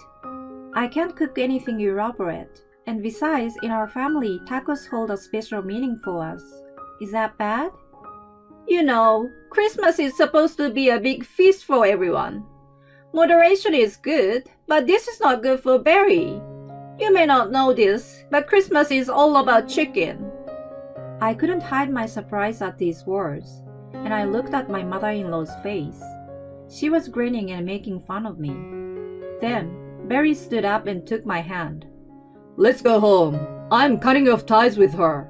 "What?" Barry's words were followed by my mother-in-law and my voice. And then, my father-in-law Calvin spoke up. "Holly, weren't you trying to improve your relationship with Nicole?" In response to this question from my father-in-law, my mother-in-law stared at me with a serious look on her face. She began to answer in a voice that sounded as if she was really worried about Barry. "I was going to, but this isn't going to work. You brainwashed Barry, and you're not fit to be our daughter-in-law after all. I have apologized to you, and you're still using Barry to do hurtful things to me." "What?" My mother-in-law's comment confused not only me, but also Barry and my father-in-law. According to my mother-in-law, she really wanted to improve her relationship with me. But she decided that it was impossible. And then, it turns out that the lady she tried to match with Barry before also got married. But because of the woman's infidelity, she got divorced and is looking for a new husband. So my mother-in-law decided to bring it up to Barry again. So she sent me a letter of apology to have him come to see her at Christmas. I later heard that while I was out shopping, my mother-in-law had casually told Barry about it. At this point, Barry was already angry with his mother. However, because of the matter of our future child, and since I was out shopping for food, they decided to discuss things after the dinner party was over. "You! Why are you pushing such a woman to Barry? He already has Nicole. Nicole would never cheat on him, and she's a much nicer girl." "The young lady comes from a good family. She and Barry will get along just fine as divorced couples." "I'm sure the divorce was caused by an affair, right?" "You are a man. You can forgive a fling or two, can't you? You forgave me too." The in-laws began to argue. When my mother-in-law said those last words, it was as if time froze. My mother-in-law had an affair once when Barry and I were still children. Barry was in our house often because my mother-in-law was having an affair and was always away. My in-laws were on the verge of divorce once at this time. My mother-in-law apologized, and Barry was still very young. My father-in-law was reluctant to rebuild the relationship. My father-in-law was reluctant to reestablish it. My father-in-law, though quiet, became furious. "You think I forgave you easily for what you did to me back then? Are you saying that you have no problem with your son going through the same thing I went through?" As expected, my mother-in-law was choking on her own foolish words. "Holly, you have the nerve to say that I'm prone to cheating on my husband and to leave Barry because of your selfish prejudice of me being raised by a single parent, didn't you? You're from a good family, so why did you have an affair? Don't you think something's wrong with your attitude?" Hearing my words, my mother-in-law became even more furious, saying I didn't know what I was talking about. And just when the mood of the place was getting bad, Barry spoke up. Did you ever think about how that must have felt at that moment? Or if I, who was only your child then, was feeling so lonely? You didn't think about all that, did you? At least, I would never marry a woman who would cheat on me, and I have no intention of leaving Nicole in the first place. I don't want to breathe the same air in this house with a woman like you. We are leaving. Barry's face was full of anger and contempt. I followed him, unable to speak. My mother-in-law tried to keep Barry back, but my father-in-law would have none of it. From inside the in-law's house, I could hear my mother-in-law frantically apologizing to my father-in-law. When we got home, I wish I could just tell Dad about the baby. But if he and Mom are going to be together, I don't want anything to do with it. I don't want Nicole involved either. I'm sorry you had to go through all this because of my parents. Barry lowered his head. You didn't do anything wrong, and you were just their child. You are innocent. I couldn't do anything but reply. Later that evening, as we were relaxing at home, Barry received a call from his mother. Barry seems to be arguing with her. I could tell from the way Barry was acting that the discussion between the in-laws was not going to end well for my mother-in-law. I sensed from Barry's behavior that the discussion between his parents had ended badly for his mother. My parents are getting a divorce. My dad was going to divorce her when I came of age, but he has been holding out until we got married so he wouldn't have to worry about us. Barry ended the call with a terribly tired look on his face and told me that his parents were divorcing. My mother-in-law called Barry for my father-in-law, who had told her he was getting a divorce. She tried to have Barry to convince his father to reconsider, and also to make amends with Barry's supposed marriage partner, still going on with her selfish way of thinking. Naturally, Barry rejected this, and even told his mother that he would refuse to have any further contact with her. He also said that he was considering legal action depending on the situation. I was appalled at my mother-in-law's brazenness. Barry's condition, rather than mentioning it, I'm quite concerned about his and my father-in-law's mental state, and I just hope that they would be able to separate themselves from my mother-in-law as soon as possible. A few days later, we received a call from my father-in-law. We invited him to our house and had a discussion about the future. According to my father-in-law, his divorce from my mother-in-law was final, and that she was going back to her hometown for the time being. However, it was discovered that the lady and my mother-in-law had been pursuing the marriage proposal with Barry on their own. This led to a lot of criticism from the people around her, so she is expected to soon be kicked out of her house. And when that happens, she will turn to Barry for help. We could help her or we could ignore her. That would be up to our own judgment. Of course, Barry decided to ignore my mother-in-law. He even told me that if my father-in-law showed any kindness to her and continued to have anything to do with my mother-in-law, he would also cut his ties with my father-in-law. When my father-in-law heard this, he laughed out loud and said, I don't have that kindness in me. I'm going to hire a lawyer so that I don't have to see her face ever again. He told Barry. Barry will continue becoming a fine man, and you will be there for him. I've seen that, and now I'm thinking it might be a good idea to go back to the countryside and live a life of solitude. You are thinking of retreating to the country by yourself? That's not a good idea, Grandpa. Barry smiled at his father, who was a little sad. I don't see why you two should be in any trouble. You two are getting along just fine, aren't you? Wait, Grandpa? Barry's father, who seems puzzled by Barry's words, recognized the word Grandpa and looked surprised. I'm actually pregnant. Actually, I was talking to Barry about telling you at Christmas. I'm sorry it took so long to tell you. I bowed my head and laughed. My father-in-law looked as if he was about to burst into tears. He asked Barry if it was really true, and then turned to me and kept saying, Thank you, thank you. And he was happy to hear that. In the days since Christmas, my father-in-law had been emotionally drained due to my mother-in-law, so I was so glad to be able to report this to him.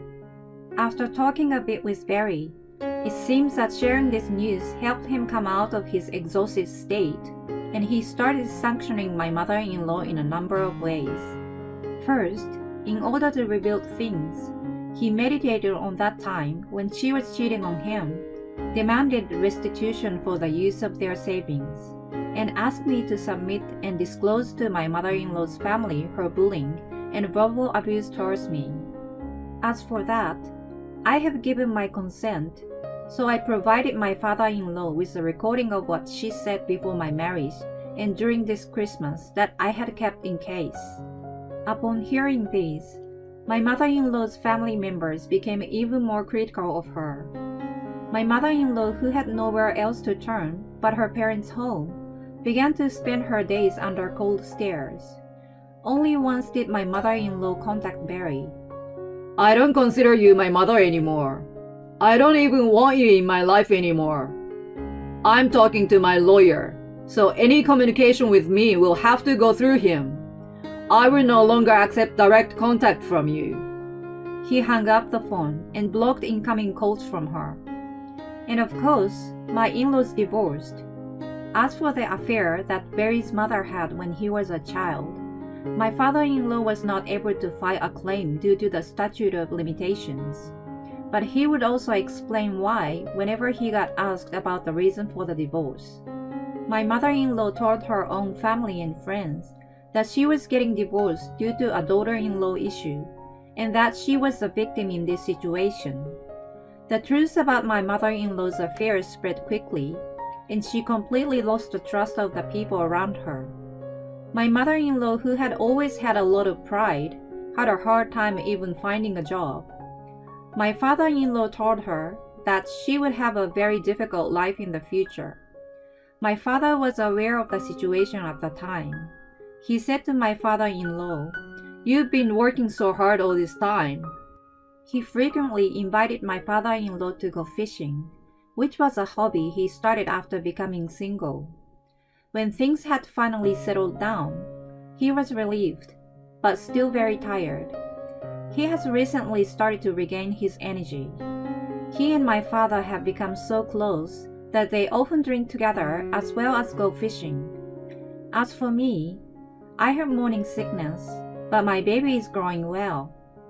I am having a comfortable pregnancy with the support of Barry, my father-in-law, and my father, who take care of me every day.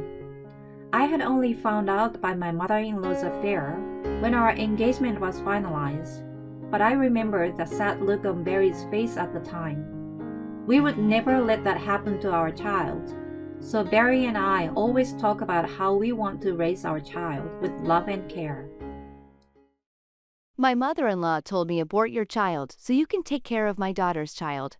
I said, okay, I will not have your grandchild. And then, You are going to be the mother of a child? Don't you feel sorry for your unborn child? My mother-in-law brought up my child. How coward is she? Find a job. Both you and your daughter are healthy. You can still work if you choose to. Your daughter is still young. She can work as much as she wants. Find a job. If you want to protect your kids, you need to stand up by yourself. You do nothing and come ask for help. Things do not work that way. My name is Sarah. I've been married to my husband Chris for 3 years. We get along well and are leading a happy life. My husband is a kind and caring man, but his mother has been bothering me day after day. Before we got married, she told us she wanted to live with us, so it is okay to live with her. When we started living together, I thought we had a good relationship. However, my father-in-law passed away 3 months ago, and our relationship changed drastically. Looking back on it now, I believe that my father-in-law was a palliative for my mother-in-law and me. After my father-in-law passed away, my mother-in-law began to pick on me. My mother-in-law seems to rely on my husband, and her rivalry with me is unbearable. Why did Chris choose such a wife?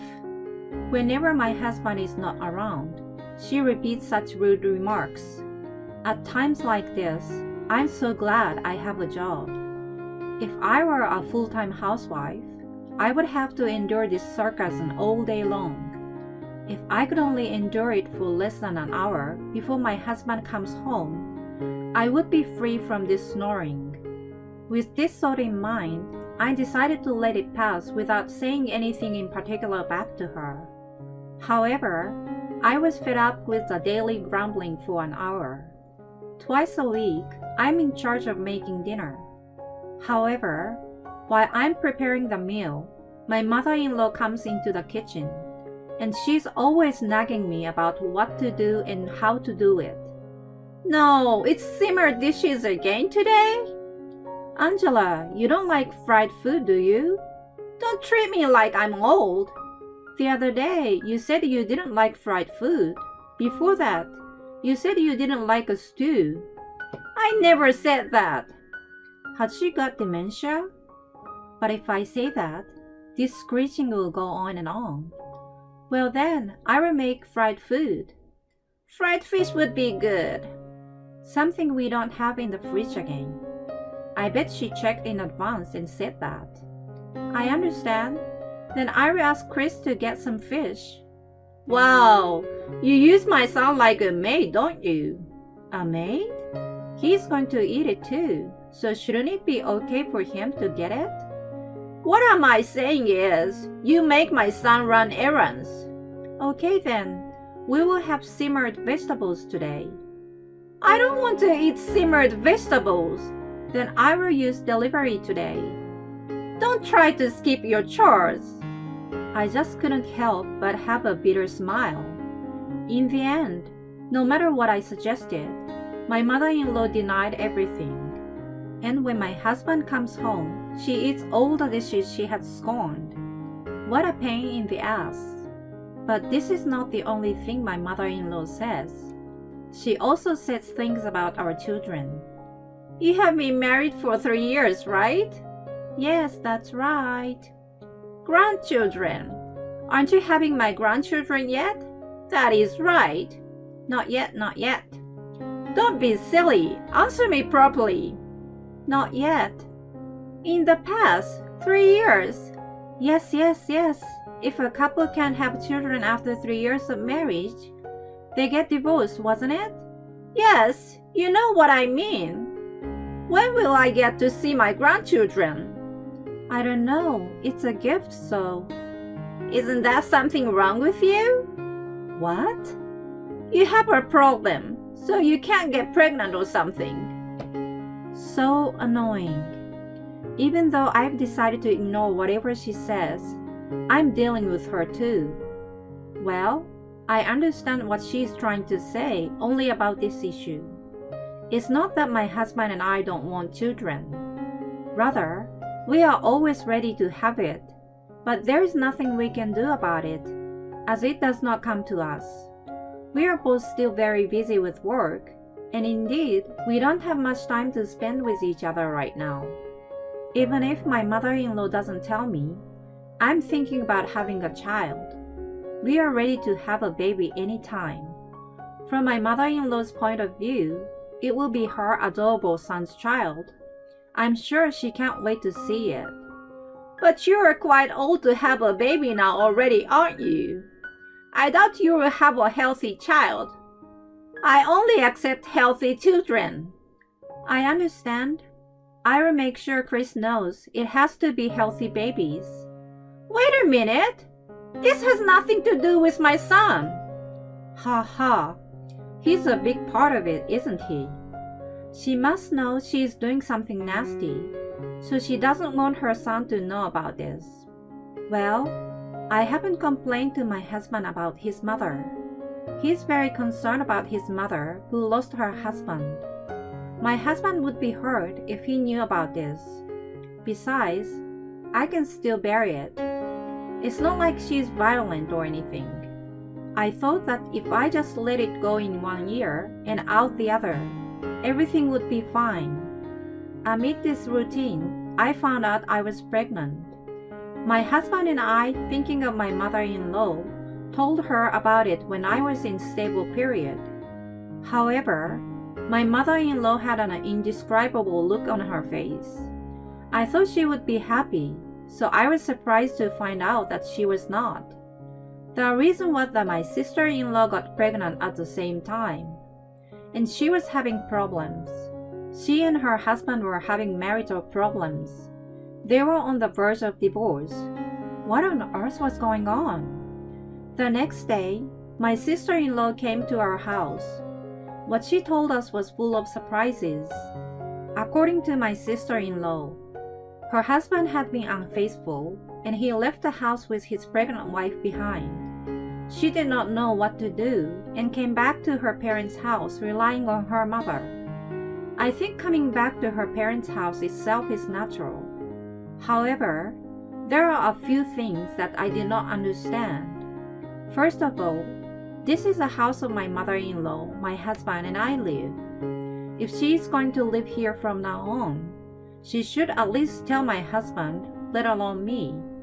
Furthermore, if her husband had moved out, wouldn't it be good for my mother-in-law to support her at her place until the baby was born? My husband thought the same. Hey sis, I know it has been hard, but it would be nice if you could say a word to us. It's our house now too. In my opinion, I thought it was a very reasonable thing to say. But my sister-in-law and mother-in-law disagreed with us. Your sister has been through a lot.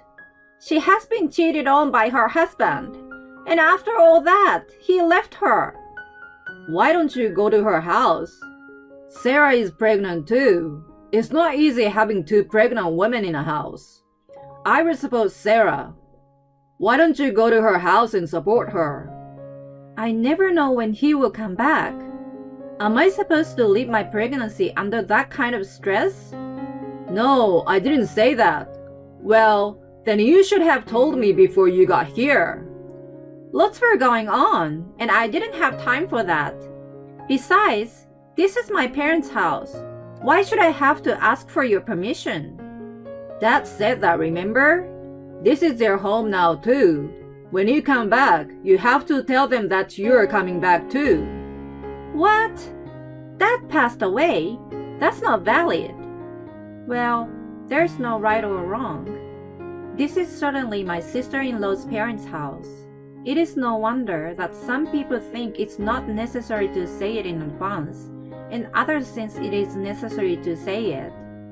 And so, we started living together with my sister-in-law in an unfriendly atmosphere. 1 week later, my mother-in-law was so preoccupied with my sister-in-law that she stopped doing household chores altogether. On top of that, she treats me, a pregnant woman too, with a lot of disrespect. My mother-in-law would prepare breakfast as my husband is home, but I was in charge of all the dinners. And not only that, she did not ask me to do so, but she forced me to do so. When my husband came home and ate dinner, he asked me if I made dinner again today. Yes, I did. It's been a week, right? I confided in my husband about everything that had happened up until that day. And then, he went to his mother's room in a rage. That's enough! My mother-in-law and my sister-in-law were very surprised when my husband opened the door and suddenly yelled at them. What are you saying all of a sudden? You have been busy with my sister for the past week. How come you are making Sarah do all the dinner preparation? It can't be helped. She's pregnant and it's hard for her. Sarah is pregnant too. Then why don't you help her? You said that you would support her the other day. Okay, I will support her. Sarah, would you mind if we stay at your parents' house for a week or so? I will look for a new place to live while we are there. Yeah, that's okay. Thank you. Well, let's get ready right away. Tell me what you need. I will pack. Hearing this, my mother-in-law and sister-in-law stopped my husband in a panic. Hey, wait a minute. What about the cost of living? What will happen to the upkeep of this house and our living expenses when you are gone? I don't know. You will have to take care of yourselves. I thought we were doing well with Mom because Sarah didn't say anything. But Mom, you were just being a jerk to Sarah, won't you? I'm an idiot for not noticing, but you're an even bigger asshole. Oh, come on. It's just a little playful banter. Sarah, I'm sorry for everything that has happened, so please stay here. No, it's just too hard. I can't. Please, live happily with your daughter. I'm saying I need you. Who do you think will take care of my daughter's baby when it's born? I think your daughter, the mother of the child, will take care of it. No, you will take care of it. So you will just have to give it up this time. What the hell is she talking about? You want me to give up my child? Yes, I do. You're younger than my daughter. You still have a chance. Screw you, bitch. Wow, my husband said what I was just thinking. Understood. I will not have your grandchildren. Oh well, then I guess you will just have to leave. Fuck off, bitch. I'm cutting ties with you guys. Chris, you better watch yourself. When your sister is going through a rough time. Sarah is more important to me. Oh, you married a weird woman. Well, okay. But Chris, whatever happens to me in the future, you will not be entitled to get any inheritance, okay? I don't want it. So, we moved out of my mother-in-law's house and moved in with my parents. At first, we planned to stay there for a week. However, my parents told us to take it easy until the baby was born. My husband seemed to feel comfortable and took them up on their offer. And the rest of the time was very peaceful.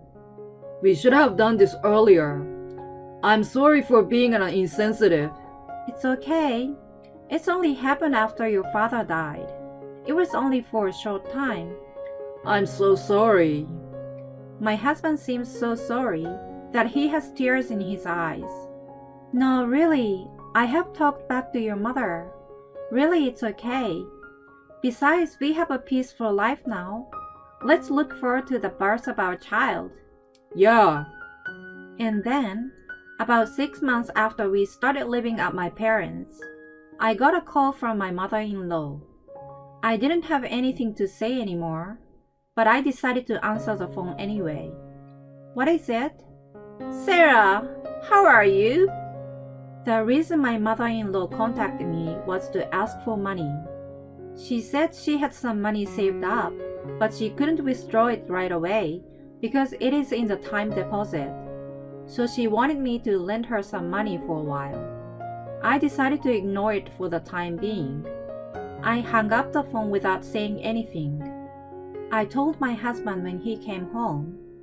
He was like, "Huh? She can't withdraw money because it is in the time deposit. I don't understand what she means. Anyway, I'm pregnant right now. I shouldn't be thinking about unnecessary things at a time like this." However, my mother-in-law was so desperate that she came over to my parents' house. On a day like this, my husband and I were the only ones at home. When my mother-in-law confirmed that my parents were not there, she was about to barge in. Wait a minute. This is Sarah's parents' house. You can't just barge in here. If you want to talk right here. I came all the way out here to talk to you. I didn't invite you. I thought we cut ties with you guys. It's not that easy to cut ties, is it? So I need you to lend me money. Impossible. Go home now. My mother-in-law is treated so badly by my husband. Even so, my mother-in-law does not want to leave the front door. I will tell you the truth. so please lend me some money. And then my mother-in-law told me something that, well, didn't surprise me. My sister-in-law told me that her husband had cheated on her and that he had moved out of the house. But that was a lie. She cheated on him and got pregnant with a man who was not her husband. So she was divorced and kicked out of the house. Moreover, her husband is demanding alimony from her. When my husband and I heard this story, instead of being surprised, we were convinced. Although we have only known each other for a short time, my sister-in-law's husband is a very gentle person. There was no way that he would throw out his wife who was pregnant with his child. That's what she deserves. Why don't you ask the father of the child for help? Well, he ran away. It's really dumbfounding. I'm not going to help her. I have no reason to help her. I will never forget what you said to me. What did I say? My mother-in-law and sister-in-law are really beyond help. You told Sarah to give up the baby. I apologize for that already. Besides, it is growing up fine, isn't it? Oh, my beautiful grandchild. Don't touch me. My mother-in-law tried to reach her hand on my protruding belly. I shook it off as hard as I could. There's nothing more offensive than being petted by a stranger. I apologized. Don't hold it against me. Sorry, Chris. May I? He nodded silently. I can't forgive you for telling me to give up my child. You do nothing and come ask for help. Things do not work that way. Well, that's that then. Goodbye. My husband kicked my mother-in-law out the front door and locked it. 6 months have passed since then. All we got from my mother-in-law was a postcard telling us that my sister-in-law had a baby. We haven't been in touch, so we don't know what's going on with my mother-in-law, my sister-in-law, and her child. But I like to think they are working hard for the child. Meanwhile, I successfully delivered my first child 5 months ago. A sweet, sweet boy. Raising a child is often a challenge, but with the help of my parents, he's growing up fast. I will continue to protect this life for the sake of my child. There are a certain number of people who can only think of themselves. It's a sad thing, isn't it? At any rate, I'm glad that Sarah and her family were able to escape from her in-laws. From now on, please enjoy a peaceful life. Thank you for watching to the end. Please subscribe to our channel. See you in the next video. Returning from childbirth leave, my bank book and seal were missing. Me, thief, call 110. Hubby stop, mom's home. Me, police are here. I have to call the police. Hey, stop it! My husband hurriedly took my phone away from me. I've always kept my bank book and my ID in a safe place. I never thought that such a strange thing could happen. It must have been someone close to me who stole them. My husband is extremely reluctant to report this, and so my distrust of him only grows. My name is Elisa. I'm 25 years old and an office worker. My husband Joe is 28 years old and was an upperclassman in college. After graduating from college, I had a drinking party with my college friends. Joe happened to be there too. That was how we met. We didn't have a chance to see each other while we were in college, so the drinking party was like our first meeting. My husband, who was drunk at the time, made a strong appeal to me, and we decided to go out on the spur of the moment. Even when he wasn't drunk, he told me that he liked me, so I was reassured that he really meant it. My husband is really persistent. He was the one who kept persuading me to marry him from the time we were dating. He would also praise me and say, "Your soup is delicious. I want to marry you. Thank you for washing my clothes. I want to marry you." It's these small things, but he really showed how much he wanted to marry me. He loves me so much, so it feels nice. In fact, I am so happy that he talked a lot about our future together. About a year into our relationship, I found out that I was pregnant. To be honest, I was thinking that it would be exciting to have a child with him. Looking back, I sometimes feel that I should have been more careful. When I told my husband that I was pregnant, he was very happy. He always takes action, so we registered our marriage on the same day.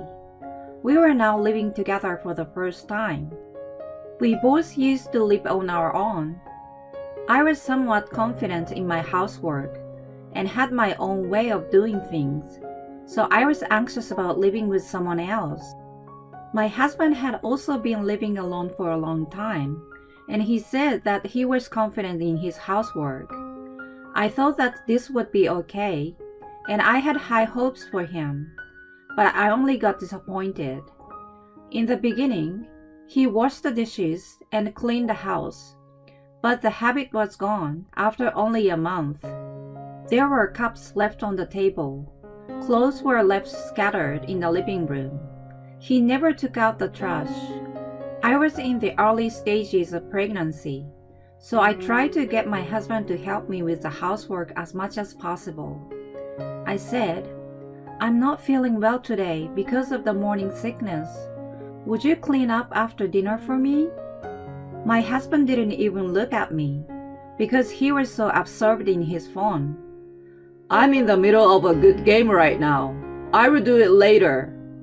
I wonder if he was really listening. I went to bed early. When I woke up the next morning, the dishes were still in the sink. My husband was up late at night playing games on his phone. He's sleeping in the living room. I was in tears because I was suffering and he was not responding to my request for help. But I knew that giving up at this point was not an option. I asked him to help me with the housework again that night. "Did you forget to wash the dishes yesterday? I'd like you to do it today if you can." Okay, I know. My mom would never say something like that. For a moment, what my husband said made me feel uncomfortable. I thought about asking for more details, but my husband might get cranky if I say too much. I swallowed down the discomfort I was sure I felt and simply said, "Thank you." The next morning, I felt so much disappointment again.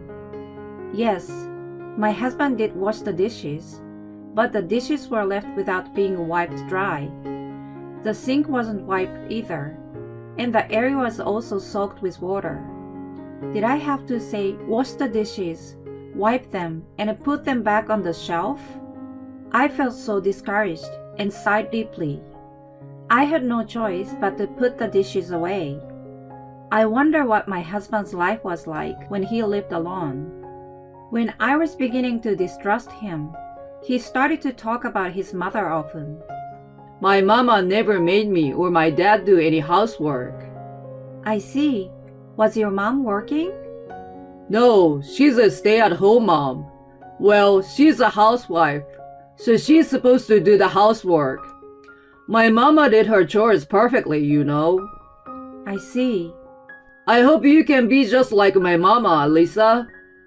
You should work hard. So for the first time, I learned that my husband called my mother-in-law Mama. I also learned that she is his ideal mother and that he wants me to be like her. I was astonished. Unfortunately, my husband really had a mother complex.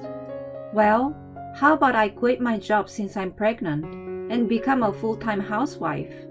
Then I can do more housework. That's not good. In this day and age, both husband and wife should be working, right? You can't just keep relying solely on my income. My husband did not listen to my suggestion at all. What? But you want me to be like your mom, don't you?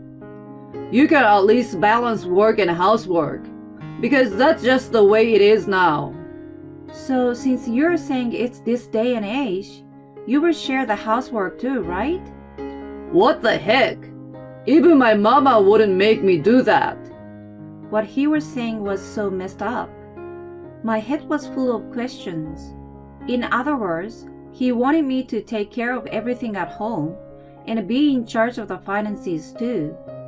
It was too convenient for my husband, and I cannot accept it. I tried to talk to him again and again, but he would not change his mind.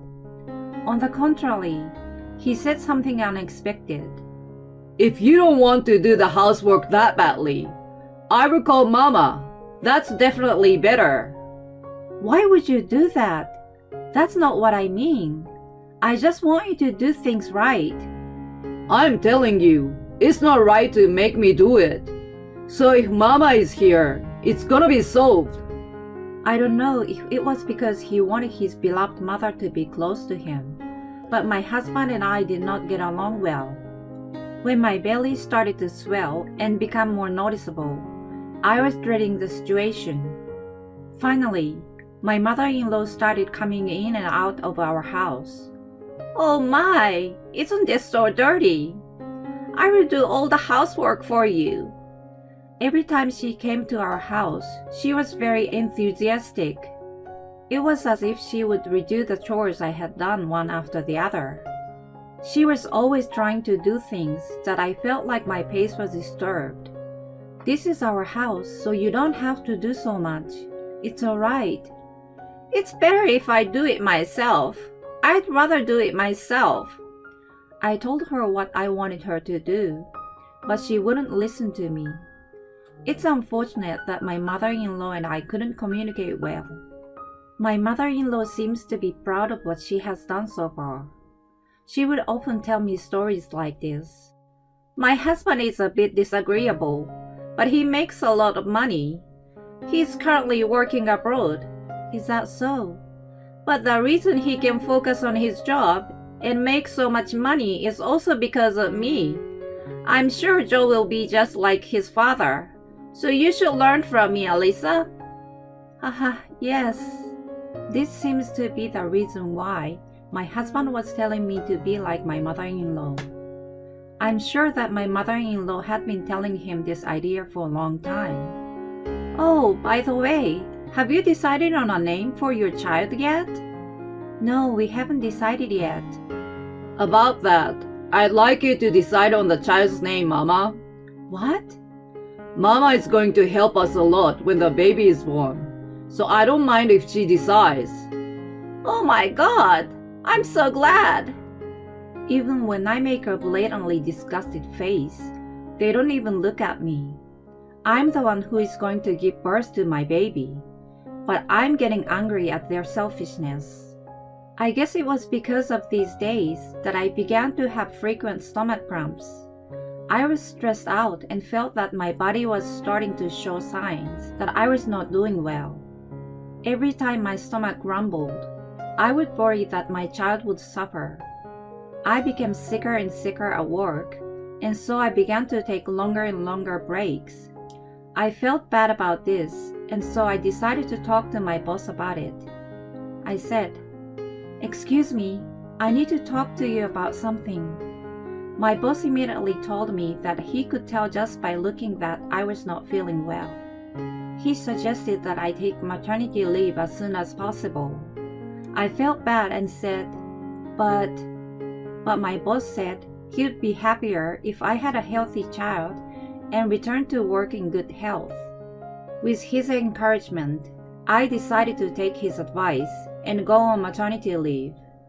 Thankfully, the people around me did not criticize me for it, but rather they supported me. When I get home, I will tell my husband that I'm on maternity leave.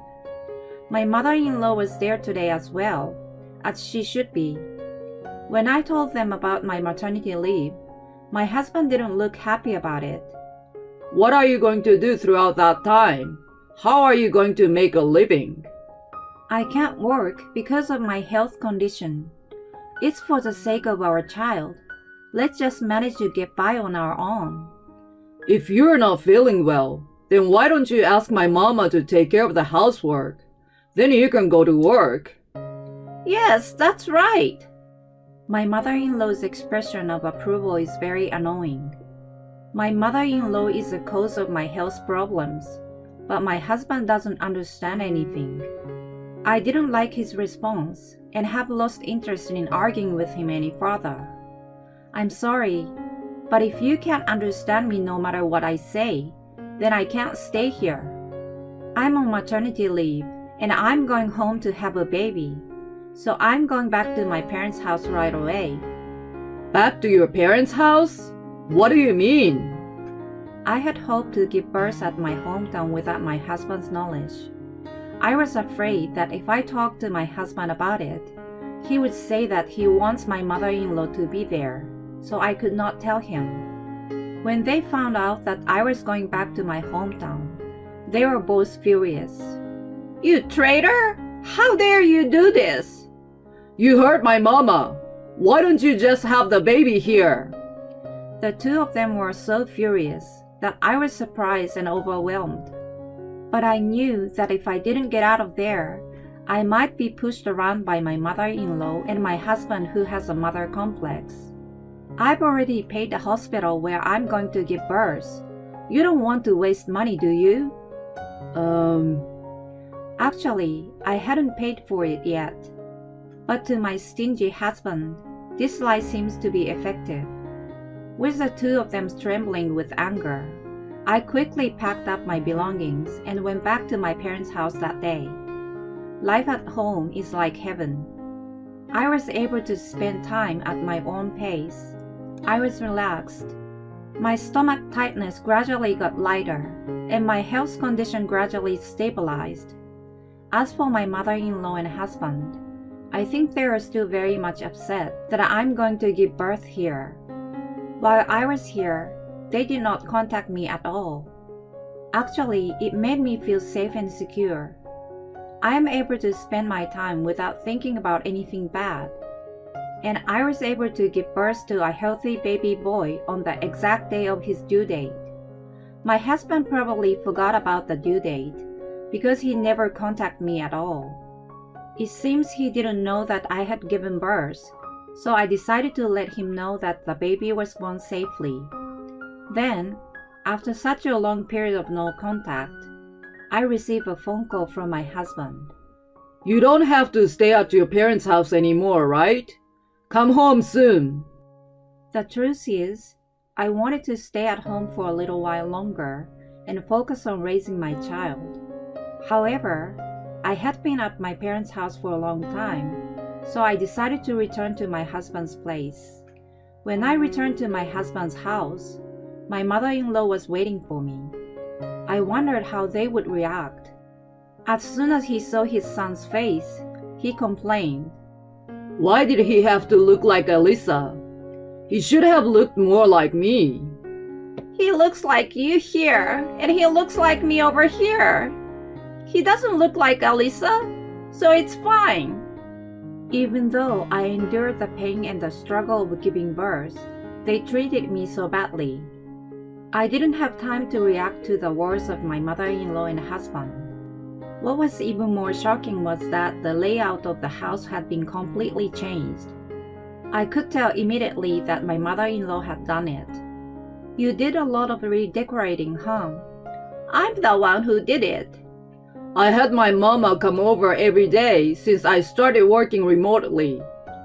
I also had our room redecorated to my mama's liking. They are talking so happily in close proximity, and it felt physically impossible for me to be here, so I looked away. I found it unbearable to have my mother-in-law by my side. I urged my mother-in-law to leave because I felt tired that day. She came to our house with a large package with the intention of staying the night, so she didn't like it. If you disrespect me, you're gonna get it. She left the house with a loud bang. For the next few days, my mother-in-law did not come. I felt very much at ease even when I had to take care of my child. When my mother-in-law comes over, it will be chaotic again. So I decided to put together the documents to be submitted to the office in the meantime. Oh, I put them away here, but they're not here. I can't find my bank book and ID, which I need to submit the documents. I had kept them in my room, so there was no way they could be missing. I asked my husband just to be sure, but he said he didn't know. I placed those in a pouch and put it in a drawer in my room, so it was natural that he didn't know about it. I searched for it in the corner of the house, thinking that I might have left it somewhere when I was tired. However, the room had been redecorated without my permission, so I could not find it easily. Because it is an important thing, I suddenly felt uneasy. It's most likely a thief. Maybe they got in while we were gone. I have to call 911. I picked up my phone to consult with the police before anything serious happens. My husband, looking impatient, stops me. Stop it! I was home most of the time anyway. And as for guests, it's only Mama who came to the house. It's not worth calling the police. Because even after all this searching, I can't find it, you know. If it had been stolen, we'd be in big trouble. Look again. If you don't look hard enough, you will cause Mama trouble. My husband snatched the phone out of my hand, desperately trying to stop me from calling the police. Why is he in such a hurry? He doesn't give me my phone back for a while after that. He has also been making a lot of comments defending his mother. I felt suspicious about his behavior and decided to take drastic action. The next day, my mother-in-law came to our house for the first time in a while. Her movements were awkward, and her vibe was different. She was looking from left to right and did not look at me at all. I sensed that she was hiding something from me, so I decided to ask her about it. Emma, I want to ask you something. When you redecorated our room, did you see my bank book and ID? Well, I don't know. I wonder what happened. I'm having a really hard time finding them, so I'm thinking of talking to the police. The police? Oh, that's right. I remember now. You remember? The pouch with a flower design. It was in your room. Did you lose it by any chance? You can't even keep track of your belongings. You're so pathetic. She was upset and raising her voice. My mother-in-law looked so suspicious, but still, I couldn't understand how she could still make fun of me. I thought that my mother-in-law needed no mercy. I folded my arms. How did you know those items were in the flower pattern pouch? What? My mother-in-law stiffened, and her face looked guilty. My husband also turned pale and held his head in his hands. Seeing the two of them together, I felt angry and ashamed of them, plus a bunch of other feelings that were hard to describe. I see it now. Then I should leave it to the police. Stop! Don't do that! At that moment, the sound of sirens rang out from outside. A police car is already outside. If you have an excuse, please tell it to the police. My husband and mother-in-law continued to make excuses. I told them that I didn't need to listen to what they had to say. I decided to leave the rest to the police. Thanks to the police, my bank book and ID were returned to me. I knew that my mother-in-law had stolen them. My mother-in-law, who did not like my behavior, did it to harass me. She actually tried to withdraw money from my account, but she was told by the bank teller that only the owner of the account could do it. The bank refused to accept the withdrawal. Even so, she kept my bank book and ID hidden to harass me. My husband knew what my mother-in-law had done, but he could not betray his beloved mother and hurt her back. When I learned of this fact, I confronted him with divorce. I thought that I would never want to see these guilty people again, so I also demanded child support in one lump sum. Of course, neither my husband nor my mother-in-law had the financial means to do so. I told them to contact my father-in-law right then and there. My father-in-law seems to be a decent man. When he found out what my mother-in-law and husband had done, he took my side. He told me that he would take care of the child support and that my mother-in-law and husband were responsible for paying him back. Thus, the time Joe and I were married only lasted a short time. But I'm glad that I got rid of that man. Now that I'm a single mother, I'm more than happy to see my son grow up. My life is busy and difficult, but my son has made every day of my life very fulfilling. I'm now getting close to going back to work, and I'm trying to push myself to live strongly.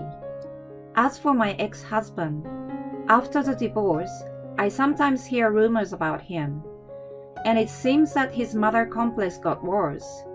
An acquaintance of mine has seen my ex-husband and my mother-in-law walking hand in hand, and was worried about what was going on. I have no feelings for my ex-husband at all, so that I can laugh at such stories. I know that they will never change, but I wanted them to repay their debt to my father-in-law.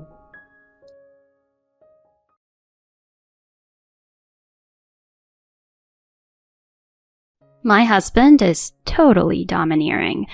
Every chance he gets, he's like, Be grateful for my high-paying job. looking down on me because I only graduated from a vocational school. That same husband said, I'm leaving house for a while so you can appreciate me more. and really left the house. Feeling like apologizing yet? He texted, to which I responded, Life's so much more comfortable without you around. I'm Ellen, 28 years old. I met my husband James, who's the same age, through a mutual acquaintance. When we met, I had just moved to New York for a job after graduating from a vocational school in the countryside. James, born and raised in New York, eagerly showed me the ropes. Ask me anything about this place. Coming from the countryside, you must be clueless here. Well then, I might take you up on that. I'm still confused about the subway transfers. And how did I get to Brooklyn? He promised to show me around New York, and I was drawn to him as he introduced me to a world unknown to me. He would take me to tourist spots on his days off, and we started meeting every weekend. Gradually, we began having dinners after work, and it became natural for us to be together. It was only natural for him to propose, given our relationship. I had no reason to refuse, and before we knew it, we were married. But as our marriage went on, he began to look down on me. You're going to keep working after we're married, right?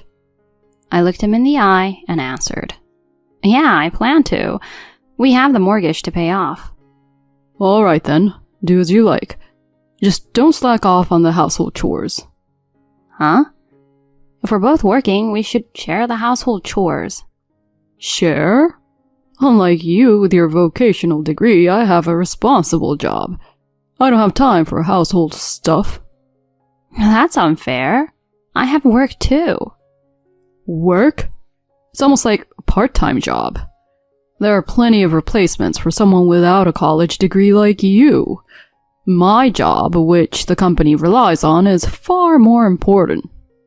But... No buts. It's only natural for the one who earns less to do the household chores. I don't think that's right. You wouldn't understand since you didn't even go to college. It's common sense. I didn't want to argue right after getting married, so I gave up on convincing him and agreed to do all the household chores myself. I wasn't bad at household chores since I had been living alone for a while. I had been cooking for myself while working, so it was just cooking for two now. I complied quietly. Encouraged by this, he became more domineering. I'll manage all the salaries. You'll get an allowance for living expenses, so manage within that. We had agreed to combine our savings into a joint account before marriage and planned to use our money wisely to save a bit more. But suddenly, James decided he would manage everything on his own. He gave me a mere $150 for living expenses. $150? Is this just for groceries? What about other daily necessities? That's all the money you get. A housewife should be able to manage with that amount. $150 for food, daily necessities, and medical expenses combined is impossible. It's not impossible. Do it. I come home tired from work every day. Don't you dare skimp on meals. He also became picky about meals, getting grumpy if the menu wasn't luxurious enough. What's this? Only this much meat? You've been buying cheap meat lately. I expect beef after working all day. With only $150 for living expenses, it's not feasible. If you want meat, you'll need to increase the living allowance. What are you whining about? That's all you get. Why? If we combine our salaries, we should have more than enough even after rent and utilities. I wish we could allocate a bit more for living expenses. Our savings are dwindling. I can't increase it. What? We're not saving? How come, despite all our saving efforts? How should I know? Maybe $150 for living expenses is still too much. Have you even checked the account statements? What man has time to scrutinize those? If our balance is decreasing, shouldn't we check what it's being spent on? What are you using it for? You've been coming home late. Is it because of drinking expenses? Going out to drink is part of my job, for networking and entertaining. Don't tell me how to do my job. It seems James has been spending money from our joint account without checking the details, using it for leisure under the guise of work stress relief. This explained the decrease in our savings. Hey, the money in our joint account is from both of us, right? Shouldn't we try to save a bit more? This only made him more defensive. You're living under my roof, so be grateful you have a high-earning husband like me. His take-home pay is $1,900 a month. High-earning?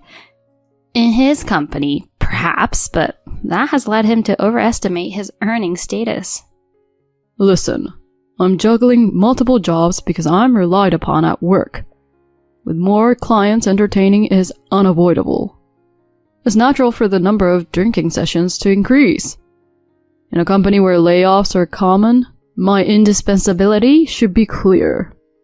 His reasoning was too self-centered. I had been holding back, but I couldn't any longer. Let me be clear. A take-home pay of $1,900 is neither high-earning nor anything special. Nowadays, even starters earn more. Your pay is actually low for your age. But in my company...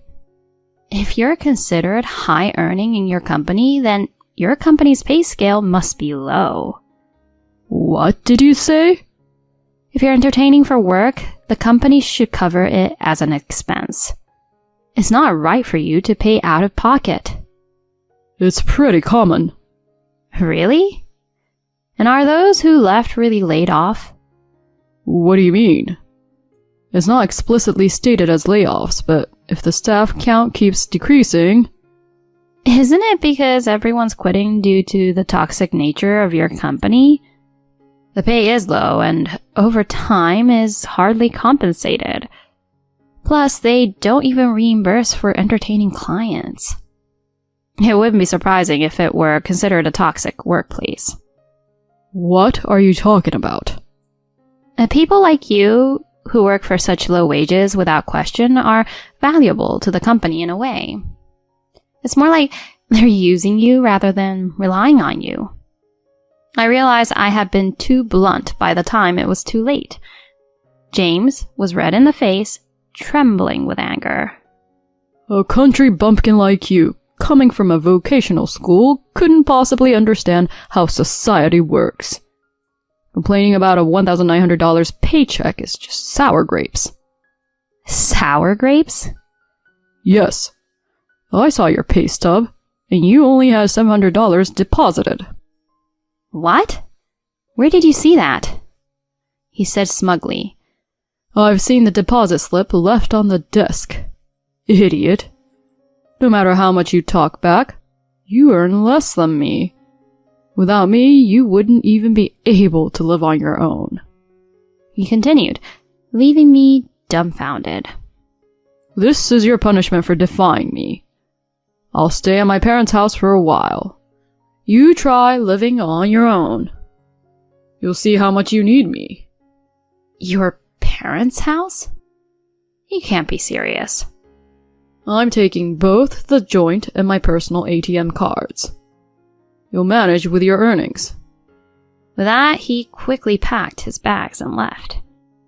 After he left, I started living alone and soon realized something. Life was so much more comfortable without him. No one to complain about my cooking. I could make whatever I wanted. The room was mostly messy because of James, so cleaning was a breeze on my own. Without a husband coming home drunk every day, I saved a lot of money. Just as I began to think life might be better without him, he called. Hey, still alive? I thought you'd be too stubborn to reach out, so I called. Starting to appreciate what you had? If you apologize now, I might consider coming back. But you'll have to promise not to defy me again. You don't need to come back. He was shocked by my immediate response. And being alone made it clear. I'm better off without you. Don't be ridiculous. How do you plan to live on your own? You can't possibly survive on a $700 paycheck. That wasn't my paycheck you saw. It was an expense payment. My company doesn't skimp on reimbursements like yours. Expenses? Yes. My take-home pay is $5,500 a month. $5,500? How does a vocational school grad earn that much? Vocational schools prepare us to be immediately effective at work, and I've acquired many useful certifications. Thanks to these qualifications, I received offers from desirable companies and have been promoted steadily since joining. So, I believe my $5,500 paycheck is justified and deserved. But how can someone with just a vocational degree earn more than me, a college graduate? You always mock my vocational degree, but your college is practically unknown. A degree from a third-rate university means little if it doesn't lead to a decent job. Maybe companies on the verge of being toxic like yours find it convenient. After all I've done to support you, how can you say that? You don't understand anything, do you? We couldn't maintain this lifestyle on your salary alone. No matter how much we cut back, $1,900 can't cover rent, utilities, your drinking sessions, and hobbies. If it weren't for my salary, we'd have been bankrupt long ago. You never mentioned that before. You were managing the accounts. I thought you'd have noticed. I'm shocked you felt no urgency even as our balance kept dropping. How am I supposed to keep track of every little thing? Earnings are for both of us. Yes, that's true. I never cared who earned more as long as our savings grew. I had no problem using my salary for our future. But it seems all my earnings were wasted on your outings and hobbies. Well, that's, I've had enough. I've realized I don't need you anymore, so you don't have to come back. Wait, are you saying you want to leave me? Well, yes. It seems you'll be the one unable to live without my salary. Suddenly, he began to panic. Wait, please, don't leave me. For someone who was just boasting about providing for me, his change of heart was astonishing. I threw his words back at him. Well, if you apologize now, I might forgive you. But you'll have to promise not to defy me. Alright, I promise. Really? Yes, I'll even increase the allowance I give you if that's what it takes. I couldn't help but laugh. Giving me an allowance? You don't need to. From now on, you'll be doing the household chores, so I won't need it. Me? Doing the chores? Yes. You said it yourself. Chores should be done by the one who earns less. Between your $1,900 and my $5,500, even a college graduate can figure out who that is. From now on, I'll give you an allowance and you'll take care of the chores. I'll manage the overall finances. But chores are women's work, right? Are you defying me already? Breaking our promise so soon? I'm ready to divorce any time. Wait. Okay. I got it. And so he agreed to take on all the household chores as I had said. I continued to make my requests. From now on, no overtime is allowed. Wait a minute. I can't finish my work without doing overtime. You don't need to do unpaid overtime. If you're going to do overtime, make sure the company pays you for it. All right. And don't expect to be reimbursed by me for entertaining clients. What? The only money I get to spend freely is the allowance at the start of the month. How am I supposed to go out drinking with that? If it's for entertaining, you should be able to get reimbursed by the company. Talk to them about it. I'll give you extra for socializing if it's not for work. As instructed, James tried to discuss overtime and entertaining expenses with his company, but they brushed him off. The supervisors who had been flattering him with, "We're counting on you," and "You're our star," suddenly turned cold. He finally realized his company was indeed a toxic workplace. Ellen, what you said was true. They just wanted employees who would do overtime and entertain clients at their own expense without complaining. After realizing the truth about his company, he began looking for a new job. However, finding a company willing to hire someone from a third-rate university with no qualifications or skills was difficult. He was told in interviews that having even one qualification would have made a difference. After failing in his job search, he admitted to me, "The qualifications you have are actually impressive. I've always looked down on you for being a vocational school graduate, but you're far more than amazing than I am. I was wrong. I'm sorry." The domineering husband I knew had completely changed. Eventually, he took a part-time job at a local supermarket. "I chose a job where I can get home early because I'm not as efficient at household chores as you are. From now on, I'll support you from behind the scenes." Thank you, James. But I want you to continue looking for a job. You can do the household chores whenever you're able. Let's work together as a couple from now on. Even if I keep looking, I won't find a job that pays better than yours.